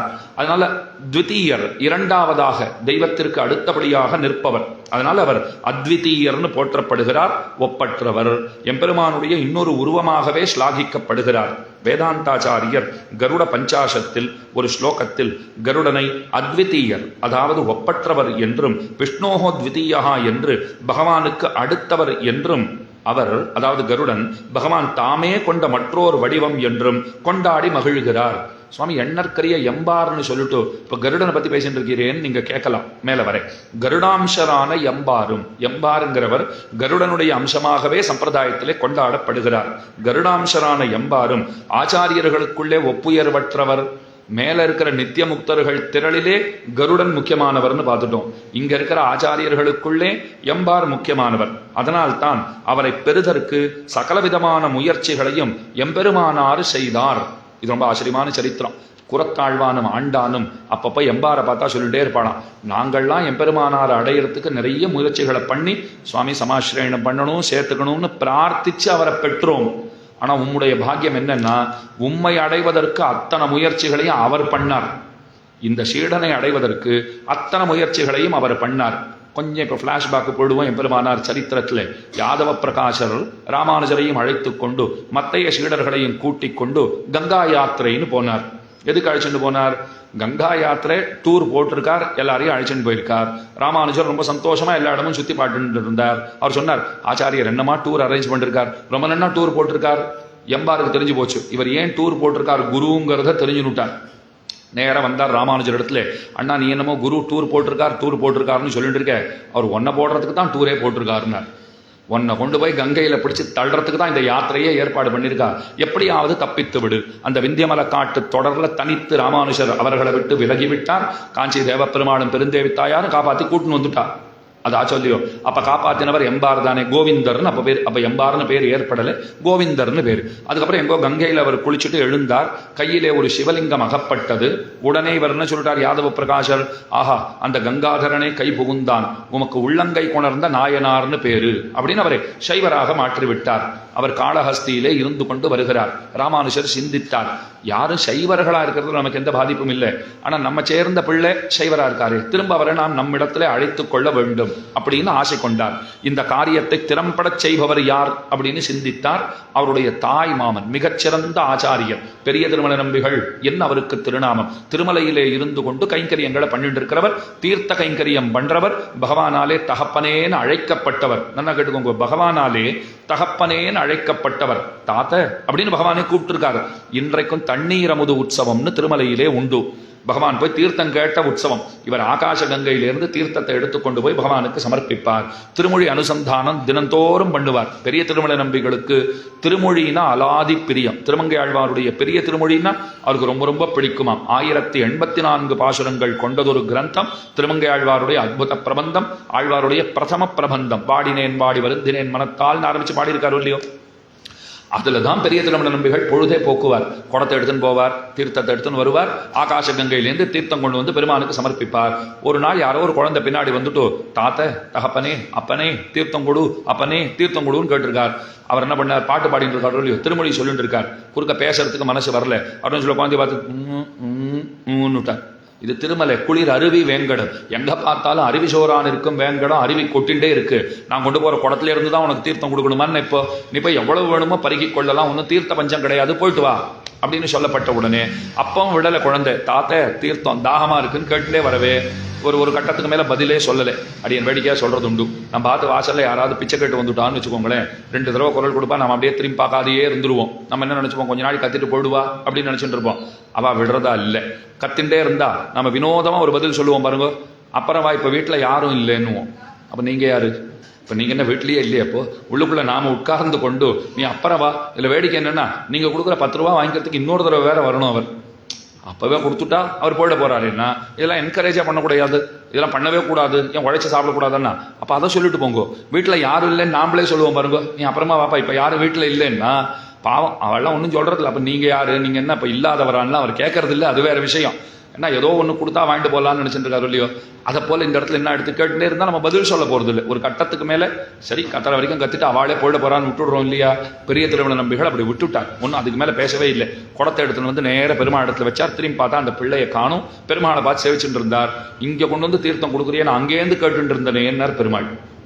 உன்னை வழியிலேருந்து கேட்டுட்டே வந்தேன், கொடுக்கவே இல்லையா. நான் பதறி போனார். ஐயோ வந்தது நீன்னு தெரியலையே, உமக்கு எவ்வளோ மதிப்பு கொடுத்து உம்ம தாத்த தந்தையேன்னு வேற கூப்பிட்டுருக்கேன், உம்ம அப்பான்னு கூப்பிடுறது எனக்கு அத்தனை பிடித்திருந்ததுன்னார். ரொம்ப மனம் வெதும்பி போனார். கவலைப்பட வேண்டாம், உம்ம அப்பான்னு கூப்பிடறதுக்கு தான் வந்தேனே தவிர எப்படி இருந்தாலும் தீர்த்தத்தை தான் இங்க கொண்டு வந்து நீர் சமர்ப்பித்து விட்டீரே, ஒன்னும் குறையில்லைன்னுட்டாள். அதனாலதான் பிதாமஹஸ்யாபி பிதாமகாய பிராச்சேத சாதேச பலப்பிரதாய ஸ்ரீ பாஷ்யகாரோத்தம தேசிகாய ஸ்ரீசைல பூர்ணாய நமோ நமஸ்தாத்துன்னு சொல்லுவார்கள். பிரம்மாவுக்கு பிதாமகர்னு பேரு. அந்த பிதாமகர் பிரம்மா, பிரம்மாவுக்கு தகப்பன் பகவான். பகவானே இவரை பார்த்து அப்பான்னு கூப்பிட்டதுனாலே தாத்தான்னு சொல்லப்படுகிற நான்முக கடவுளுக்கும் இவர் தாத்தாவாயிட்டார். புரியுறது இல்லையோ. ஏன்னா தாத்தாங்கிற நான்முக கடவுள், அவனுக்கு அப்பன் பகவான் நாராயணன். அந்த நாராயணனே அப்பான்னு இவரை கூட்டிருக்கிறதுனாலே இப்ப நான்முகனுக்கே தாத்தா. எவன் உலகத்துக்கெல்லாம் தாத்தான்னு அறியப்படுகிறானோ தாத்தாவுக்கே தாத்தா ஆகி போச்சா. பிதாமஹஸ்யாபி பிதாமகாய் பிராச்சேத சாதேச பலப்பிரதாய ஸ்ரீராமாயணத்துல கரகண்டவர் திருமலை நம்பிகள். அவரிடத்துல ராமானுஜர் 1 வருட காலம் காலக்ஷேபம் பண்ணார். ஸ்ரீராமாயண அர்த்த விசேஷங்களை 1 வருட காலம் கேட்டார். அப்படின்னாலே அது சாதாரண கதை இல்லைன்னு புரியுறதோ இல்லையோ. 1 வருஷம் கேட்டுட்டு ராமானுஜர் ரொம்ப வேடிக்கை அவர்கிட்ட சொன்னார், 1 வருஷம் உங்ககிட்ட பாடம் கேட்டேன், எனக்கு என்ன கொடுப்பீர்னு கேட்டார். சாதாரணமாக நம்ம என்ன சொல்லுவோம், 1 வருஷம் உங்களுக்கு எல்லாம் கதையெல்லாம் சொல்லியிருக்கேன், வேதாந்த கருத்துக்கள்லாம் எடுத்து சொல்லியிருக்கேன், ராமாயணம் 1 வருஷம் உங்களுக்கு சொல்லியிருக்கேன், நீங்க என்ன கொடுக்க போறீங்கன்னு கேட்டு தான் பார்த்துருப்போம். கேட்கவே வேண்டாம், குரு தட்சிணன்னு கொண்டு போய் தரோம் இல்லையா. இங்கே ராமானுஜர் தானே கொண்டு போய் தரணும். அவர் சொன்னார், எப்பவும் சொல்றவாளுக்கு தான் கேட்கறவா கொடுத்துட்டு இருக்கா, ஒரு தடவை கேட்கறவருக்கு சொல்றவர் கொடுக்கட்டுமேனுட்டா. மாமா சொன்னார், இதுவும் நன்னாத்தானே இருக்கு. அப்படியா அப்படின்னார். குரு தட்சணைன்னு என்ன அர்த்தம்? குருவுக்கு தர தட்சணை மட்டும் அர்த்தம் கிடையாது, குரு தருகின்ற தட்சணை, குரு தட்சிணை அப்படின்னு அர்த்தம் பண்ணிட்டார். என்ன வேணும்னு கேட்டப்போ அது என்ன கேட்டாருங்கிறத இப்ப கீழே கதையை சொல்லிட்டு சொன்னாதான் புரியும். ஏன்னா நடுவில் பெரிய திருமண நம்பி பத்தி வந்துடுத்து. அந்த பெரிய திருமண நம்பி ரொம்ப வசதியானவருங்கிறதுக்கு அவர் சரித்திரத்தை சொல்லிட்டேன். இப்ப தம்பியை திரும்ப இந்த அணிக்கு கொண்டு வர வேண்டும், வைணவர் திரளிலே சேர்க்க வேண்டும். ராமானுஜர் பார்த்தார், ஆவாரார் அப்படின்னு பார்த்தார். இந்த காரியத்தை செய்ய வல்லவர் யார்? உடனே மாமா ஞாபகம் வந்தது. மாமாவுக்கு கடுதாசி போட்டார். மாமா நீர் என்ன பண்ணுவீரோ தெரியாது, அங்க ஏதோ காளஹஸ்தியில உள்ளங்கை கொணர்ந்த நாயனாருங்கிற பெயரோட கோவிந்தன் இருக்கிறாராம், அவரை எப்படியாவது நீர் திருத்தி பணி கொண்டு நம்மிடத்திலே கொண்டு வந்து திருமகள் கேள்வனுக்கு ஆக்கி அருள வேணும் அப்படின்னு கடுதாசி போட்டார். மாமா சொல்லிட்டார், நான் பாத்துக்கிறேன், கவலைப்படாதேன்னார். 2-3 தடவை போனார். அப்பப்போ போய் சில வார்த்தைகள்லாம் அவருக்கு அவர் காதுல படுறா மாதிரி சொல்லி தேவும் எப்பொருளும் படைக்க பூவில் நான்முகனை படைத்த தேவன் எம்பெருமானுக்கெல்லாம் பூவும் பூசனையும் தகுமே என்கிற நம்மாழ்வாருடைய பாசுரத்தை எடுத்து சொன்னார். அவரும் திருந்தி வந்துட்டார். கோவிந்தருக்கு உலகமே பெரிய திருமலை நம்பிதான். ஆச்சாரியரா ஏத்துட்டார். அவரே திரும்ப அங்கே இருந்து வந்துட்டார். அங்க இருக்கிற சைவர்கள்லாம் தடுக்க பார்த்தான். சைவாதானே எங்க கூட்டத்துல ஒரு ஆள் இவர், இங்க எத்தனை தொண்டுகள் அவர் செய்து கொண்டிருக்கிறார் தெரியுமா? நீங்க அவரை நயவஞ்சகமாக அழைத்துக் கொண்டு போகிறீர்களோனால் பரமசிவனாரே வந்து குரல் கொடுத்தாராம். இல்லை இவர் அங்க போக வேண்டியவர் தான். இவருக்கு ஏதோ நடுவுல சில ஆபத்துகள்லாம் இருந்ததுனால அதுல இருந்து காப்பாத்துறதுக்காக நம்மிடம் வைத்து இவரை ரட்சிக்க சொல்லி நமக்கு நியமனமாகி இருந்தது. அதனால கொஞ்ச நாள் இங்க வச்சிருந்தோம். இப்ப முடிஞ்சு போச்சு, இவர் அங்க அனுப்பிச்சுடுங்கோ, தடுக்காதீங்கோன்னு சொன்ன அப்புறம் தான் அவர் விட்டுருக்கா. அவர் நேரம் இங்க வந்துட்டார். பெரிய திருமண நம்பிகளே கத்தின்னு வாழ்ந்து கொண்டிருக்கிறார். இப்ப திரும்ப ராமானுஜர் உபன்யாசத்தை கேட்டுட்டு 1 வருஷம் காலக்ஷேபம் பண்ணிட்டு எனக்கு பரிசு வேணும்னு குரு கிட்ட கேட்டார் பாருங்க. குரு சொன்னார், என்ன பரிசுன்னு கேட்டார். கோவிந்தனை தந்தருள வேணும்னார். இவரை என் கூட அனுப்பிச்சிருங்கோன்னார். அவர் அப்படியே தலையில இடி விழுந்தா போல பாக்குறார் கோவிந்தர். ஐயோ இவரை விட்டுட்டு நான் எப்படி போறது? இவர் என்ன சொல்ல போறாருன்னு பார்த்தா, நன்னா அழைச்சின்னு போயேன்னு விட்டார். ஐயோ வேண்டாம், எனக்கு இவர் கூட இருந்தா ஒத்தாசையா இருக்கு, நான் விட மாட்டேன், எங்களுக்கு இவர் தான் பிள்ளை போல இருந்து பார்த்துட்டு இருக்காருன்னு ஏதாவது ஒரு வார்த்தை சொல்லி தொலைக்கூடாது. அவர் அதெல்லாம் சொல்லலை. நன்னா அழைச்சின்னு போமேன்னு விட்டார். ஒன்னும் சொல்லிக்க முடியல கோவிந்தராலே. ஏன்னா ஆச்சாரியருடைய நியமனம், நீ அவரோட போ அப்படின்னு விட்டார். கூட போயிட்டே இருக்கார். நேர திருமலையிலிருந்து கிளம்பி திருப்பதிக்கு வந்தாச்சு. திருப்பதியிலேருந்து பயணகத்தியில காஞ்சிபுரம் வரைக்கும் வந்தாச்சு. மேல ஸ்ரீரங்கத்துக்கு அழைச்சிட்டு போனோம். இவர் எம்பெருமானார் பார்த்துட்டே இருக்கார். கோவிந்தர் மூஞ்சியே நன்னாலிய வந்ததுல இருந்து ரொம்ப வாட்டமுத்து இருக்கின்றான் அப்படின்னு உடனே கோவிந்தா இங்கே வான்னு கூப்பிட்டார். என்ன அங்கேயே பெரிய திருமலை நம்பி சுவாமி இடத்திலே போகணும்னு உனக்கு அபிப்பிராயம் இருக்கு போல் இருக்கேன்னா, ஆமா சுவாமின்னு விட்டார். அவர் ஆமா சுவாமி, அவரை விட்டுட்டு நான் இருந்ததே கிடையாது, என்னால இங்கெல்லாம் சரிப்படலை எனக்கு, அவ்வளவுதான் அப்படின்னு விட்டார். நீ திரும்ப போன்னு சொன்ன உடனே விழுந்து சேவிச்சுட்டு தாய்நாடு கன்றே போல ஓடினார். ஆச்சரியமா ஓடி போயிட்டார். அங்க போய் கதவை தட்டுறார். கதவை தட்டின உடனே அங்கே இருக்கிற மாமிக்கு அத்தனை சந்தோஷம். ஐயோ, இத்தனை நாள் அவன் கிளம்பி போனதுலேருந்து இங்கே இல்லைன்றதே நினைவில் இல்லாமல் எத்தனை தடவை கோவிந்தா கோவிந்தான்னு கூப்பிட்டுருப்பேன் தெரியுமா, அத்தனை சிரமம் ஏற்பட்டு போச்சு. நல்ல வேளை வந்துட்டார் போல் இருக்கு. கதவை தரப்போம்னு ஓடினா அங்கே கூடத்தில் பெரிய திருமண நம்பிகள் எழுந்தருளி இருக்கிறார். என்ன குழந்தை வந்துட்டான் போல் இருக்கு. யாரு அப்படின்னா, கோவிந்தர் வந்துட்டார் போல் இருக்கு. போய் கதவை திறக்க வேண்டாமா, என்ன சாட்டுதோ என்னன்னு தெரியலையே குழந்தைன்னா, நீ கிட்டையே போகாத, இங்கே இருந்துட்டா, கதவெல்லாம் திறக்காது அப்படின்னு சொல்லிட்டு விற்ற பசுவிற்கு புல்லிடுவாருண்டோன்னு ஒரு வார்த்தை சொன்னார். பசுமாட்டை வித்தாச்சு, நாம என்னத்துக்கு புல்லு போடுறது, அது வாங்கிட்டு போனோமோ புல்ல போடுறான், இனிமே நமக்கு அதுல தொடர்பு கிடையாதுன்னு சொன்னதுதான் தாமதம். இது செவியிலே பட்டவாறே கையை கூப்பினார் கோவிந்தர், கண்களை துடைத்துக் கொண்டார், அங்கேயே விழுந்து வணங்கினார், மனநிறைவோடு ராமானுஜரிடத்துல வந்துட்டார். இதெல்லாம் தீர்க்க தரிசி ராமானுஜருக்கு நன்னா தெரிஞ்சிருந்தது. நீயே போய் ஒரு தடவை அவர் வாயால் நன்னா கேட்டுண்டு வான்னு அனுப்பிச்சு வச்சிருக்கார். அப்போதான் மனநிறைவே ஏற்பட்டது. இனிமேல் ராமானுஜரே கதி, ராமானுஜ பதச்சாயா கோவிந்தாஹ்வான பாயினி ததாயத்த ஸ்வரூபாசா ஜியான் மத் விஸ்ரமஸ்தலி என்று பராசர பட்டர் போற பொலிய கொண்டாடுகிறார் கோவிந்தராகர எம்பாரை. ரொம்ப ஆச்சரியமான ஆச்சாரியர். நேரம் வந்துட்டார். உடையவரையே காப்பாத்தி கொடுத்த பெருமைக்கு உரியவர். அதுதான் அவருக்கு இருக்கிற ஏத்தம். திரும்ப நேரம் வந்துட்டாரா, ராமானுஜர் சேர்த்து கொண்டார். அதுக்கப்புறம் சன்னியாசியாக ஆனார். இப்பதான் கூரத்தாழ்வானுக்கு குழந்தைகள் பிறந்திருக்கிறார்கள்னு செவிப்பட்ட உடனே அழைச்சிட்டு போனார். 2 குழந்தைகளையும் அவர் எடுத்துக்கொண்டு வந்தார். என்னமோ காப்பாக, குழந்தைகளுக்கு காப்பாக ஏதோ செய்தார் போல இருக்கிறதே அப்படின்னு உடனே அவர் என்ன சொன்னார், கண்ணெச்சில் பட்டுடக்கூடாதுன்னுட்டு துவய மந்திரத்தை சொல்லி அழைத்து கொண்டு வந்தேன்னார். ராமானுஜர் சொன்னார், எப்ப இந்த குழந்தைகளுடைய நன்மைக்காக நீர் முற்பட்டீரோ அப்போதே உமக்கு ஒரு வார்த்தை சொல்லுகிறேன், இந்த குழந்தைகளுக்கு நீரே ஆச்சாரியராக இருக்க கடவுள். இந்த குழந்தைகள் வளர்ந்த பிற்பாடு நீர்தான் சமாஸ்ரயணம் பண்ணணும். அர்த்த விசேஷங்களை இந்த குழந்தைகளுக்கு நீர்தான் சொல்ல வேண்டும். பட்டர தொழும் எம்பார் பொற்பதங்கள் வாழியேன்னு சொல்லுவார்கள். இன்னைக்கும் மதுரமங்கலத்துக்கு போனோம்னு சொன்னால் எம்பாருடைய திருவடி நிலைகள் பொதுவாக சொன்ன ஷட்டாரின்னு சொன்னதான் எல்லாருக்கும் புரியும். ஆனால் அப்படி சொல்லக்கூடாது இல்லையா. பெருமாளுடையது, தாயாருடையது, ஆண்டாளுடையதாக இருந்தால் தான் ஷட்டாரி. இப்போ இங்கே போனால் பட்டர்னு தான் சொல்லணும். மதுரமங்கலத்துக்கு போனீர்களானால் சுவாமி பட்டர் பிரசாதி தருள வேண்டும். ஏன்னா சீடர் அவர் தான், திருவடி நிலைகளாயிருப்பவர் சீடர் தானே, அதனால பட்டர் அப்படின்னு திருநாமம். அந்த பட்டரும் அதிலே நன்கு சேவை சாதிப்பார். இந்த திருவடி நிலைகளில் பார்த்தோன்னா கையை கூப்பி கொண்டிருக்கிற நிலைமையிலே ஒரு சுவாமியை நீங்கள் சேவித்துக் கொள்ளலாம். அவர் தான் பராசர பட்டர். அப்ப இந்த 2 குழந்தைகளுக்கு அவரே ஆச்சாரியரானார். ரொம்ப சிறந்தவரான கருடாம்சரான எம்பார். இப்ப நல்லா தெரிஞ்சுக்கோங்க, கருடாம்சரான எம்பார் அவரை கோவிந்தர் திருத்தி பணி கொண்டார். விஷ்ணுவிற்கு அடுத்தவர் கருடன்னு கீழே சொன்னேன்னா, விஷ்ணோஹோ த்விதீயான்னு சொன்னனே, அதை கொண்டு நாம இன்னொன்னு தெரிஞ்சுக்கலாம். விஷ்ணு யாருன்னா அவர் தான் பார்த்தசாரதி. திருவல்லிக்கேணியில போய் சேவிக்கிறோமே அந்த பார்த்தசாரதி பெருமாள், அவர் தான் விஷ்ணு கீதாச்சாரியன். அந்த கீதாச்சாரியன் தான் ராமானுஜராக பிறந்தாருங்கிறது சம்பிரதாயம். அவ அப்பா அம்மா ராமானுஜருடைய தாயார் தந்தையார் 2 பேரும் சந்தான பிராப்திக்காக நேரம் அங்க போனா புத்திரகாமேஷ்டி யாகத்தை செய்தார்கள். பெருமானிடத்துல ஒரு சந்தானத்தை கேட்டார்கள். அப்ப பார்சாரதி பெருமாள் சொன்னார், நான் ஏற்கனவே கீதையை சொன்னேன், கீதைக்கு மனம் போனபடிக்கு அர்த்தங்களை அவாவா சொல்ல ஆரம்பிச்சுட்டா, அதனால கீதையின் உண்மை பொருள் செம்மை பொருள் தெரிய பாரினில் சொல்ல வேண்டிய ஒரு கட்டாயம் ஏற்பட்டிருக்கிறது. கவலை வேண்டாம், நாமே பிள்ளையாக பிறப்போம் அப்படின்னு சொல்லிட்டு சித்திரையில் செய்ய திருவாதிரையில் சிறந்த பெரும்பூதூரில் சீமான் இளையாழ்வாராக பார்த்தசாரதி பெருமானே வந்து தோன்றினான். அப்ப ஏகஹான்னு சொல்லப்படக்கூடியவரான பகவான், முதன்மையானவரான பகவான் அவர் ராமானுஜரா வந்தாச்சு. அப்ப த்விதீயா இரண்டாவதா இருக்கிறவரும் வரணும் இல்லையோ. அதனால என்னாச்சு அப்படின்னால், 2வதாக இருக்கக்கூடியவரான கருத்மான் அவர் எம்பாராக வந்து சேர்ந்தார். ஆக விஷ்ணுவே அதாவது கண்ணனே ராமானுஷர் என்ப. ஸ்ரீபதிர்வா இதி சாத்விகைஹி விதர்க்கியாய மகாப்ராஜ்ஞைஹி பாஷ்யகாராய மங்களம். ராமானுஜரை பத்தி சொல்றச்சு என்ன தெரியுமா சொல்லுவா, சேஷோவா சைன்யநாதோவா ஸ்ரீபதிஹி வேதி சாத்விகைஹி விதர்க்கியாய மகாப்ராஜ்ஞைஹி பாஷ்யகாராய மங்களம். இவர் ஆதிசேஷன் தானோ, சைன்யநாதோவா இவர் சேனை முதன்மையார் தானோ, இவர் சாட்சாத்து பகவான் தானோ அப்படின்னு உல்லேகங்களை செய்வார்கள். ஒருத்தரை பார்க்கறச்சே ஒரு பெரிய மகான்னு சொன்ன, இப்போ கீர்த்திமூர்த்தி மகாவித்வான் காஞ்சி பிரதிபாத பயங்கர சுவாமினா அடி என்ன சொன்னேன், சகல பூர்வாச்சாரிய சமுதாயாவதாரர்னு ஒரு வார்த்தை சொன்னேன். அது எத்தனை பேர் காதுல விழுந்தது, பல பேருக்கு புரிஞ்சிருக்காது. அர்த்தத்தை சொல்றேன். அதுக்கு என்ன அர்த்தம்னா, அவர் என்ன தெரியுமா சொல்லுவா, எத்தனை ஆச்சாரியர்கள் இந்த மண்ணிலே தோன்றினார்களோ அவர்கள் அனைவரும் சேர்ந்து கொண்டதோர் திருவுருவம்னா. எல்லாரும் சேர்ந்தா போல வந்து பிறந்தா எப்படி இருக்கும் அப்படின்னா இவராத்தான் இருக்கும் அப்படின்னு தான் சொல்ல வேண்டும். பூதூரில் வந்துதித்த புண்ணியனோ பூங்கமிழும் தாதாறு மகிழ்மார்வன் தானிவனோ தூதூர வந்த நெடுமாலோ மணவாள மாமுனிவன் எந்த இவர் மூவரிலும் யார். ரொம்ப அழகான பாட்டு. ஆய் ஜனன்யாச்சாரிய சுவாமின்னு ஒரு பெரியவர், அவரை பார்க்கறதுக்குன்னுட்டு போயிட்டு இருக்கார். மணவாள மாமுனிகள் அவரை சேவிக்கணும், அவர்கிட்ட ஏதோ அர்த்த விசேஷங்களை கேட்டுக்கணும்னு போயிட்டு இருக்கார்.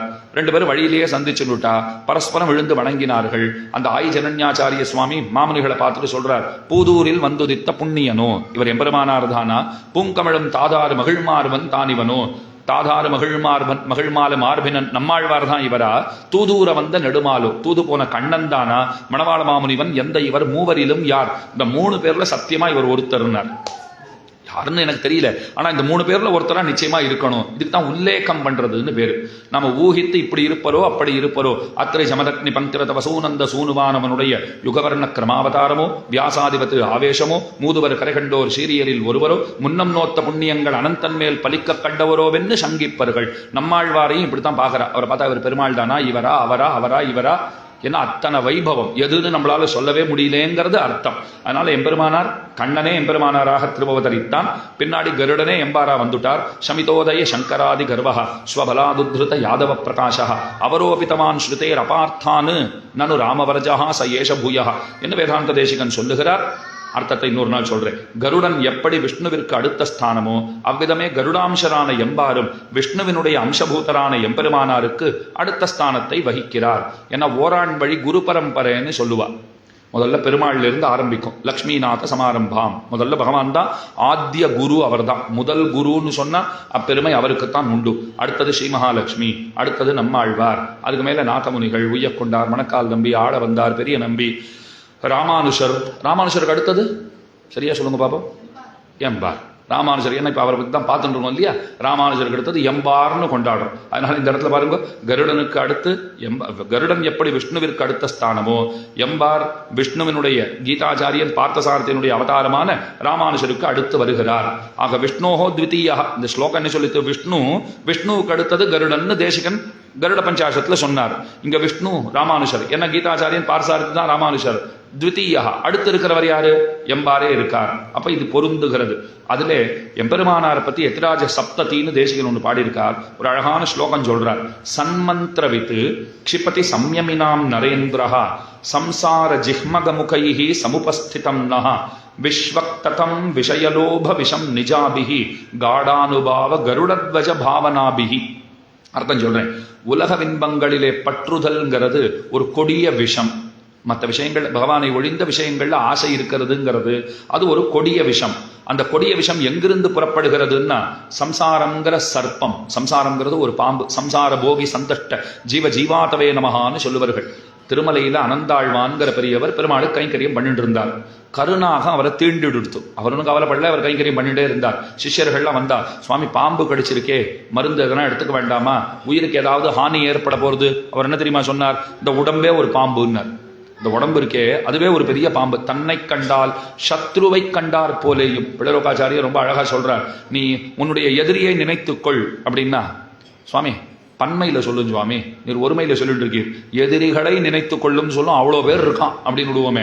இல்ல இல்ல, இது ஒருமையில தான் சொல்லணும். ஒருத்தர் தான், யாரு, நீதான். கண்ணனே கீதையில சொல்றச்சே, உத்தரேதாத்மனாத்மானம் நாத்மானம் அவசாதையேத்து ஆத்மைவ ஹியாத்மனோ பந்து ஆத்மைவ ரிபுராத்மனஹாங்கிறார். நீ எடுக்கிற முடிவுகள் தான் அர்ஜுனா நீ உனக்கு நண்பனா உனக்கு விரோதியாங்கிறதையே முடிவு செய்யுங்கிறாரோ இல்லையோ. அப்ப நமக்கு சத்ரு யாருன்னா, தன்னை கண்டால் சத்ருவை கண்டார் போலே. நமக்கு நாம தான் சத்ரு, வேற யாரும் கிடையாது. நாம் அடிக்கடி இதை சொல்லுவோம், நமக்கு நாம தான் சத்ரு. யாருன்னு நம்மளை சேர்ந்தவாள் நினைச்சு சொல்லுவோம். வேற யாரும் வேண்டாம், அவர் ஒருத்தரே போரும், நமக்கு நாம தான் சத்ரு. அப்படின்னு இன்னொருத்தரை நம்ம சேர்ந்தவர் ஒருத்தரை காண்பிச்சு நமக்கு சத்ருன்னு சொல்ல வேண்டாம். இந்த உடம்பே நமக்கு சத்ரு, இதுவே பாம்பு. அதனால திருமலை இறந்தாள் என்ன சொல்லிட்டார், இதுவே பாம்பா இருக்கு, கடிச்சது ஒரு பாம்பு, கடி உண்டது ஒரு பாம்பு. ரொம்ப சுவையான செய்தி இது, கேட்டுக்கோங்க. கடிச்சது ஒரு பாம்பு, கடி உண்டது ஒரு பாம்பு. இப்ப யாருக்கு பலம்னு பார்க்கணும். கடிச்ச பாம்புக்கு விஷம் அதிகமா, கடியுண்ட பாம்புக்கு விஷம் அதிகமா? இவர் சொன்னார், ஏற்கனவே விஷம் இருக்கிற சரீரம், இப்ப அது வேற விஷத்தை கொடுத்துட்டு போயிருக்கு, அப்ப எனக்கு தான் பலம் அதிகம்னா. இல்ல இல்ல, அதுக்கு தான் பலம்னா என்ன ஆகும், நான் கீழே விழுந்துருவேன், போயிடுவேன், அவ்வளவுதானே. போனா என்ன ஆகும், நான் பரமபதத்துக்கு போய் அங்க விரஜைங்கிற நதியிலே தீர்த்தாமாடிட்டு பரமபதநாதனுக்கு கைங்கரியம் பண்ணுவேன். சரி, போகலன்னா என்ன, இப்ப எனக்கு தான் பலம் அதிகம், நான் போகலன்னா இங்க கோனேரி புஷ்கரணி, திருமலையில போனா பெரிய குளம் இருக்கு பாருங்க, அந்த குளத்துல குளிச்சுட்டு இங்க இருக்கிற திருமலையப்பனுக்கு கைங்கரியம் பண்ணுவேன். இவ்வளவு அழகா முடிச்சுட்டாரு பாருங்க. உசுறு போச்சுன்னா அங்க கைங்கரியம், உசுறு இருந்தா இங்க கைங்கரியம். அதனால போறது இருக்கிறத பத்தி எனக்கு கவலையே இல்லைன்னுட்டார். இந்த கதை எதுக்கு சொன்னேன்? சம்சாரம்ங்கிறது, இந்த உடல்ங்கிறது அதுவே ஒரு பாம்பா தான் இருக்கு. அப்ப உலக இன்பங்களிலே பற்றுதல் என்பது ஒரு கொடிய விஷம். அது எங்கிருந்து புறப்படுகிறதுனின் சம்சாரமாகிற சர்ப்பத்தின் வாயிலிருந்து புறப்பட்டு நார்த்திசையிலும் அது பரவி இருக்கிறதாம். விஷத்தை தணிப்பதற்காக கருடம் ஆத்மானம் தியாயித்த மந்திர சாஸ்திரம் சொல்றது. என்ன மந்திர சாஸ்திரம் சொல்றதுன்னா, ஒரு விஷம் முறிவு ஏற்படணும்னு வச்சுக்கோங்க, அதற்கு கருடனை தியானிக்க வேண்டும். இப்போ கொரோனா வந்தப்போ கூட அடியன் ஒரு கட்டுரை எழுதியிருந்தேன், ஏதோ ஒரு புஸ்தகத்தில் படித்ததை, ஹிந்தி பத்திரிகையில் படித்ததை கொண்டு எழுதியிருந்தேன். கருடத்வஜாய நமஹா. இது ரொம்ப அழகான மந்திரமா. கருடத்வஜாய நமஹான்னு சொல்லிட்டு இருந்தா விஷ ரோகங்களிலிருந்து நமக்கு விடுதலை கிடைக்கும். விடுதலை கிடைக்கும்னா ஒரேடே போடுவோம்னு நினச்சிக்க வேண்டாம், நம்ம அப்படி புரிஞ்சுட்டு கூடாது. விஷ ரோகங்களிலிருந்து முக்தி கிடைக்கும்னு சொல்லிட்டா, முக்தினாலே நிறைய பேர் விட்டு முக்தினா விடுதலை, விடுபடுதல்னு அர்த்தம். ரோகங்களிலிருந்து விடுபடுதல், மொத்தமா சம்சாரத்திலிருந்தே விடுபட்டுக் கொண்டு போவதை பத்தி சொல்லலை. அப்ப கருடனுக்கு அந்த சக்தி உண்டு. அதனால விஷத்தை தணிப்பதற்காக கருடம் ஆத்மானம் தியாயித்த என்று மந்திரசாஸ்திரங்களில் சொல்லியபடி தன்னை கருடனாக எண்ணிக்கொண்டு கருடத்வஜனாக பகவானை எண்ணிடவே நமக்கு நன்மை உண்டாம். அந்த சாஸ்திரங்கள் என்ன சொல்றதுன்னா, நமக்குள்ள கருடன் வந்து இறங்கினா போல நாம நினைச்சுண்டு கருடனை எண்ணிக்கொண்டு கருடத்வஜனான கருளக்கொடி ஒன்றுடையவனான பெருமான் அவனை நினைத்துக் கொள்ள வேண்டும். இப்ப எம்பெருமானார் அவர் தான் கருடத்வஜர்னு வச்சுக்கோங்க. கருளக்கொடி உடையவனான எம்பெருமான் கருடத்வஜர். கருடத்வஜர்னா கருளக்கொடி உடைய பகவான். இவர் தான் பகவான். எனக்கு கீழே சொல்லிட்டு பார்த்தசாரதி தான் எம்பெருமானார்னு சொல்லியாச்சு. அப்ப ராமானுஜர் தான் கருடத்வஜர், கருடக்கொடி உடையவனான எம்பெருமான். அவர் என்ன பண்றார்? நம்மள கருடத்வஜனா நினைச்சுண்டு கருடன தியானம், கருடனாக நினைத்து கொண்டு கருடத்வஜனை நினைக்கணும்னு சொன்னேன் கீழே. இப்ப கருடத்வஜரா இருக்கிற எம்பெருமானார் என்ன பண்ணியிருக்கார்? கருடனை சிந்தித்தார். கருடனை நினைவிலே கொண்டு அவரை கூப்பிட்டுட்டு இந்த 2 குழந்தைகளையும் நீ அழைத்து கொண்டு வான்னு சொன்னார். அவர் என்ன பண்ணார்? துவய மந்திரத்தை சொல்லி 2 குழந்தைகளை அழைச்சுன்னு வந்தாரோ இல்லையோ. ஏன் அப்படின்னா, கொடிய விஷத்தை தணிப்பதற்கு கருடனால் தான் முடியும்னு கீழே சொன்னேன். இந்த சம்சாரமாகிற இந்த கொடிய விஷம் அந்த குழந்தைகளை ஏதும் செய்யாமல் இருக்க வேண்டும்ங்கிறதுக்காக அந்த கருடனையே அனுப்பிச்சு, எம்பாரையே அனுப்பிச்சு, நீர் போய் அந்த குழந்தைகளை அழைத்து கொண்டு வாருன்னு சொல்லிட்டு அவரையே ஆச்சாரியனாக நியமித்தார். ஆழ்வான் திருமாளிகைக்கு எம்பெருமானார் எழுந்தருளுகிறார். எம்பார் உள்ளே சென்று ஆழ்வான் திருக்குமாரர்களை கைகளில் ஏந்தி வருகிறார். உடையவர் எம்பாரிடம், குழந்தைகளிடம் துவயம் பரிமளிக்கிறதே, என் செய்தீர் என்று வினவவும், குழந்தைகளுக்கு காப்பாக துவயத்தை சொல்லி குழவிகளை கொண்டு வந்தேன். குழவிகள்னா குழந்தைகளை கொண்டு வந்தேன் என்கிறார் எம்பார். சன்மந்திரவித்து கீழே ஒரு யதிராஜ சப்ததி ஸ்லோகம் சொன்னேன். உங்களுக்கு கொஞ்சம் குழப்பமா தான் இருக்கும்னு நினைக்கிறேன், ஏன்னா கொஞ்சம் வேகமா வேற போயிட்டு இருக்கும். சன்மந்திரவித்து, மந்திரங்கள்ல நல்ல தேர்ச்சி பெற்றவர் உடையவர்னு சொல்லியிருந்தேன். அடியேன் சொல்ல தேசிகன் சொல்றார், அதை சொல்லியிருக்கேன். சன்மந்திரவித்து ஆகையால் குழந்தைகளிடமிருந்து புறப்பட்ட துவயத்தின் பரிமளத்தை எளிதாக கண்டுபிடித்து விட்டார். நமக்கு தெரியுமா, குழந்தைகளை கையில வாங்கிட்ட அப்புறம் அது காவி சாட்டு குழந்தை வந்திருந்தா காவி சாட்டு இருக்குன்னு கண்டுபிடிக்கலாம். துவயமந்திரம் சொல்லியிருக்குன்னு கண்டுபிடிக்கிற அளவுக்கு நமக்கு ஞானம் உண்டான்னு இப்போ துவயமந்திரம் சொல்லப்பட்டிருக்கு. உடையவர் எப்படி கண்டுபிடிச்சார்? சன்மந்திரவித்து, மந்திர தந்திரங்கள்ல தேர்ச்சி பெற்றவர் ஆகையால் குழந்தைகளிடமிருந்து புறப்பட்ட துவயத்தின் பரிமளத்தை எளிதாக கண்டுபிடித்து விட்டார் உடையவர். அதனால தான் அவர் சன்மந்திரவித்துன்னு தேசிகனால கொண்டாடப்பட்டார். இதிலே ஒரு சுவாரஸ்யம் உண்டு. இதுக்கு மேல கடுங்கோ, விஷத்தை முறிப்பவர்கள் தங்களை கருடனாக எண்ணிக்கொண்டு கருடத்வஜனாம் விஷ்ணுவை தியானிக்க வேண்டும்னு கீழே பார்த்தோம். ஆனால் மேற்சொன்ன ஐதிஹ்யத்தில் கருடத்வஜனாம் விஷ்ணுவின் அவதாரமான உடையவர் கருடனாகிற எம்பாரை தியானித்து நினைத்து அவரை கொண்டு கூரேஷ புத்திரர்களை சம்சார சர்ப்பம் தீண்டாதவாறு ரட்சித்தார். இந்த முரணில் உள்ள சுவாரஸ்யம் ரசிக்க தகுந்ததான். மேலும் பிற மதங்களாகிற சேற்றில் அழுந்தி அல்லலுற்ற எம்பெருமானை ரட்சித்தவர் எம்பெருமானார். கரகிரக விசக்ஷணோ ஜெயதி லக்ஷ்மணோயம் முனிகி என்பர் தேசிகன். இதோட அர்த்தத்தையும் சொல்றேன். எம்பெருமானார் நம்ம எல்லாரையும் காப்பாத்தினாருங்கிறது ஆச்சரியம் இல்லை, பகவானையே காப்பாத்தினாருங்கிறார். என்ன சுவாமி, பகவான் தானே அவரை விந்தியமலை காட்டிலேருந்து காப்பாத்தின்னு வந்தார், இவர் எங்கேருந்து காப்பாத்தினார்னா அதுக்கு பதில் சொல்றா, இல்ல இவர் தான் பெருமானை காப்பாத்திருக்கார். ஏன்னா பெருமானை பற்றி சொல்லுகிறேன்னு பல ஆசிரியர்கள், பல்வேறு சமய ஆசிரியர்கள் பலவிதமான வேத கருத்துகளுக்கு முரணான அர்த்தங்களை எல்லாம் சொல்லி வைத்தார்கள். அதனால பகவானுடைய நிலைமை எப்படி ஆயிப்போச்சுன்னா, சேற்றிலே அழுந்தி கிடக்கிறவரை போல அவர் ஆயிட்டாராம். யாராவது காப்பாற்ற மாட்டாளான்னு கை தூக்கின்னு இருக்கா போல ஆயிட்டார். உடையவர் தான் தெளிந்த அர்த்தங்களை பாரறிய செய்து கை கொடுத்து பகவானை தூக்கி விட்டவராக அவரை காப்பாற்றியவராக ஆகிறார். அப்படின்னு இருக்கிறதுனாலே இந்த ஏத்தம் அவருக்கே உண்டு. ஆக பகவானை காப்பாற்றியவர் ராமானுஷர். எம்பாருக்கு என்ன பெருமைன்னா பகவானை காப்பாற்றுகிற ராமானுஷரையே காப்பாற்றியவர்ங்கிற ஏத்தம். அதுதான் அவருக்கு இருக்கிற பெருமை. விந்தியமலை காட்டில் ராமானுஷர் தனித்து வந்தார்னா கோவிந்தர் சொல்லலேன்னு சொல்லியிருந்தா அன்னைக்கே ராமானுஷர் வெளிநாடு சென்றிருப்பார். இவர் தானே காப்பாத்திருக்கார். அப்ப குழந்தைகளை கருடனாம் எம்பாரை கொண்டு ரட்சித்த பெருமை. தன்னையே ரட்சித்தவர் எம்பார் தான். தான் எப்படிப்பட்டவர்? எம்பெருமானையே ரட்சித்த பெருமைக்கு உரியவர் உடையவர். இதெல்லாம் சேர்ந்தா போல ஒரு அனுபவமாக கொள்ள வேண்டும். இத்தனை கதை எதுக்கு சொல்லியிருக்கேன்னா ஆத்தப்படைத்தான் மகன். அது இன்னும் நம்ம போவே இல்லை. ஏத்தகலங்கள் எதிர்பொங்கி மீதளிப்ப மாத்தாதே பால் சொரியும் வள்ளல் பெரும் பசுக்கள். வள்ளல் பெரும் பசுக்கள்னா ஆச்சாரியர்கள். இந்த பாட்டில் என்ன சொல்லியிருக்கா பாருங்க ஆண்டாள். ஒண்ணுமில்லை, பாத்திரங்களை கொண்டு வந்து வச்சா அந்த பாத்திரங்களை பாலை கொண்டு நிரப்பி கொடுக்கிறது பசுமாடு. அது ரொம்பின பிற்பாடு அது பீரிட்டு நாற்புறமும் தெரிக்கிறது, அப்படியே வெள்ளமா போறது. அப்படின்னா என்ன அர்த்தம்? ஆச்சாரியர்கள் பசுமாடுகளா இருக்கா, பாத்திரங்களா சீடர்கள் இருக்கா. அந்த சீடர்களுக்கு நல்ல அர்த்த விசேஷங்களை ஆச்சாரியர்கள் போதிக்கிறார்கள். அந்த சீடர்கள் பிற்பாடு எப்படி விளங்குகிறார்கள்னா ஆச்சாரியரிடமிருந்து பெறப்பட்ட அந்த அனுகிரகத்தாலே ஆச்சாரியர்களை காட்டிலும் விஞ்சிய புகழ் படைத்தவர்களாக அவர்கள் புகழ் நாற்புறமும் இன்னும் இந்த பாலை போல வெள்ளமிடுறதுன்னு அர்த்தம். இதுதான் உள்ளுரை பொருள். இந்த காஞ்சி பிரதிபாத பயங்கர சுவாமி ஆசிரியமா காட்டுறார். ஏத்த கலங்கள் எதிர்பொங்கி மீதளிப்ப மாற்றாதே பால் சொரியும் வள்ளல் பெரும் பசுக்கள்னா என்ன அர்த்தம்?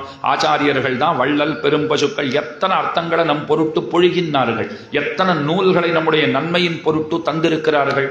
மணவாள மாமனிகளுடைய இறுதி காலம் அவரால் முடியல. திருவணையிலே சாய்ந்தபடி, படுக்கையில சாய்ந்தபடி, அப்ப கூட பக்கத்துல விளக்கேற்று வைத்துக் கொண்டு ஓலைச்சுவடிகள்ல வியாக்கியானங்களை எழுதிட்டு இருப்பாராம். சீடர்கள்லாம் வந்து கேட்டா, எங்களுக்கு தான் எவ்வளவோ சொல்லியாச்சே, இப்படி சிரமப்படுற காலத்துல கூட தேவர் இதை பண்ணணுமான்னு கேட்டா அவர் ஒரே வார்த்தை சொன்னார், உமது சந்ததிக்கென்றேன்னார். உங்களுக்கு சொல்லியாச்சு, பின்னாடி வரவாளுக்கு யாரு சொல்லுவா? இதெல்லாம் நாம ஒரு கிரந்த பத்தமா ஆக்கி வச்சோம்னா, ஒரு நூலாக ஆக்கி வைத்தோம்னு சொன்னால் பலருக்கும் பயன்படும் இல்லையோ? அப்படி எத்தனை எத்தனை ஆச்சாரியர்கள் சிரமம் பாராமல் எத்தனை வெள்ள கிரந்தங்களை நமக்கு கொடுத்துருக்கா.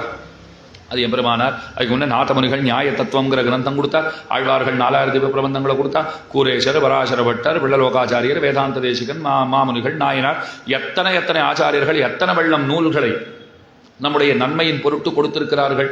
அப்ப அவாதான் வள்ளல் பெரும் பசுக்கள். புரிஞ்சு போச்சு இல்லையோ? ஏத்த கலங்கள் எதிர்பொங்கி மீதளிப்ப. சீடர்கள் எப்படி இருக்கான்னா அந்த அர்த்த விசேஷங்களை 100,000 கொடுக்கிறவாளா இருப்பா. அவ கோடிட்டு போயிருப்பா, இவ ரோடே போட்டுருவாங்கிறா போல அதுக்கு மேல மேல மேல பல அர்த்த விசேஷங்களை சொல்லி அந்த ஆச்சாரியருடைய காரியத்தை இன்னமும் சிறப்பாக ஆக்க வல்லவர்கள்.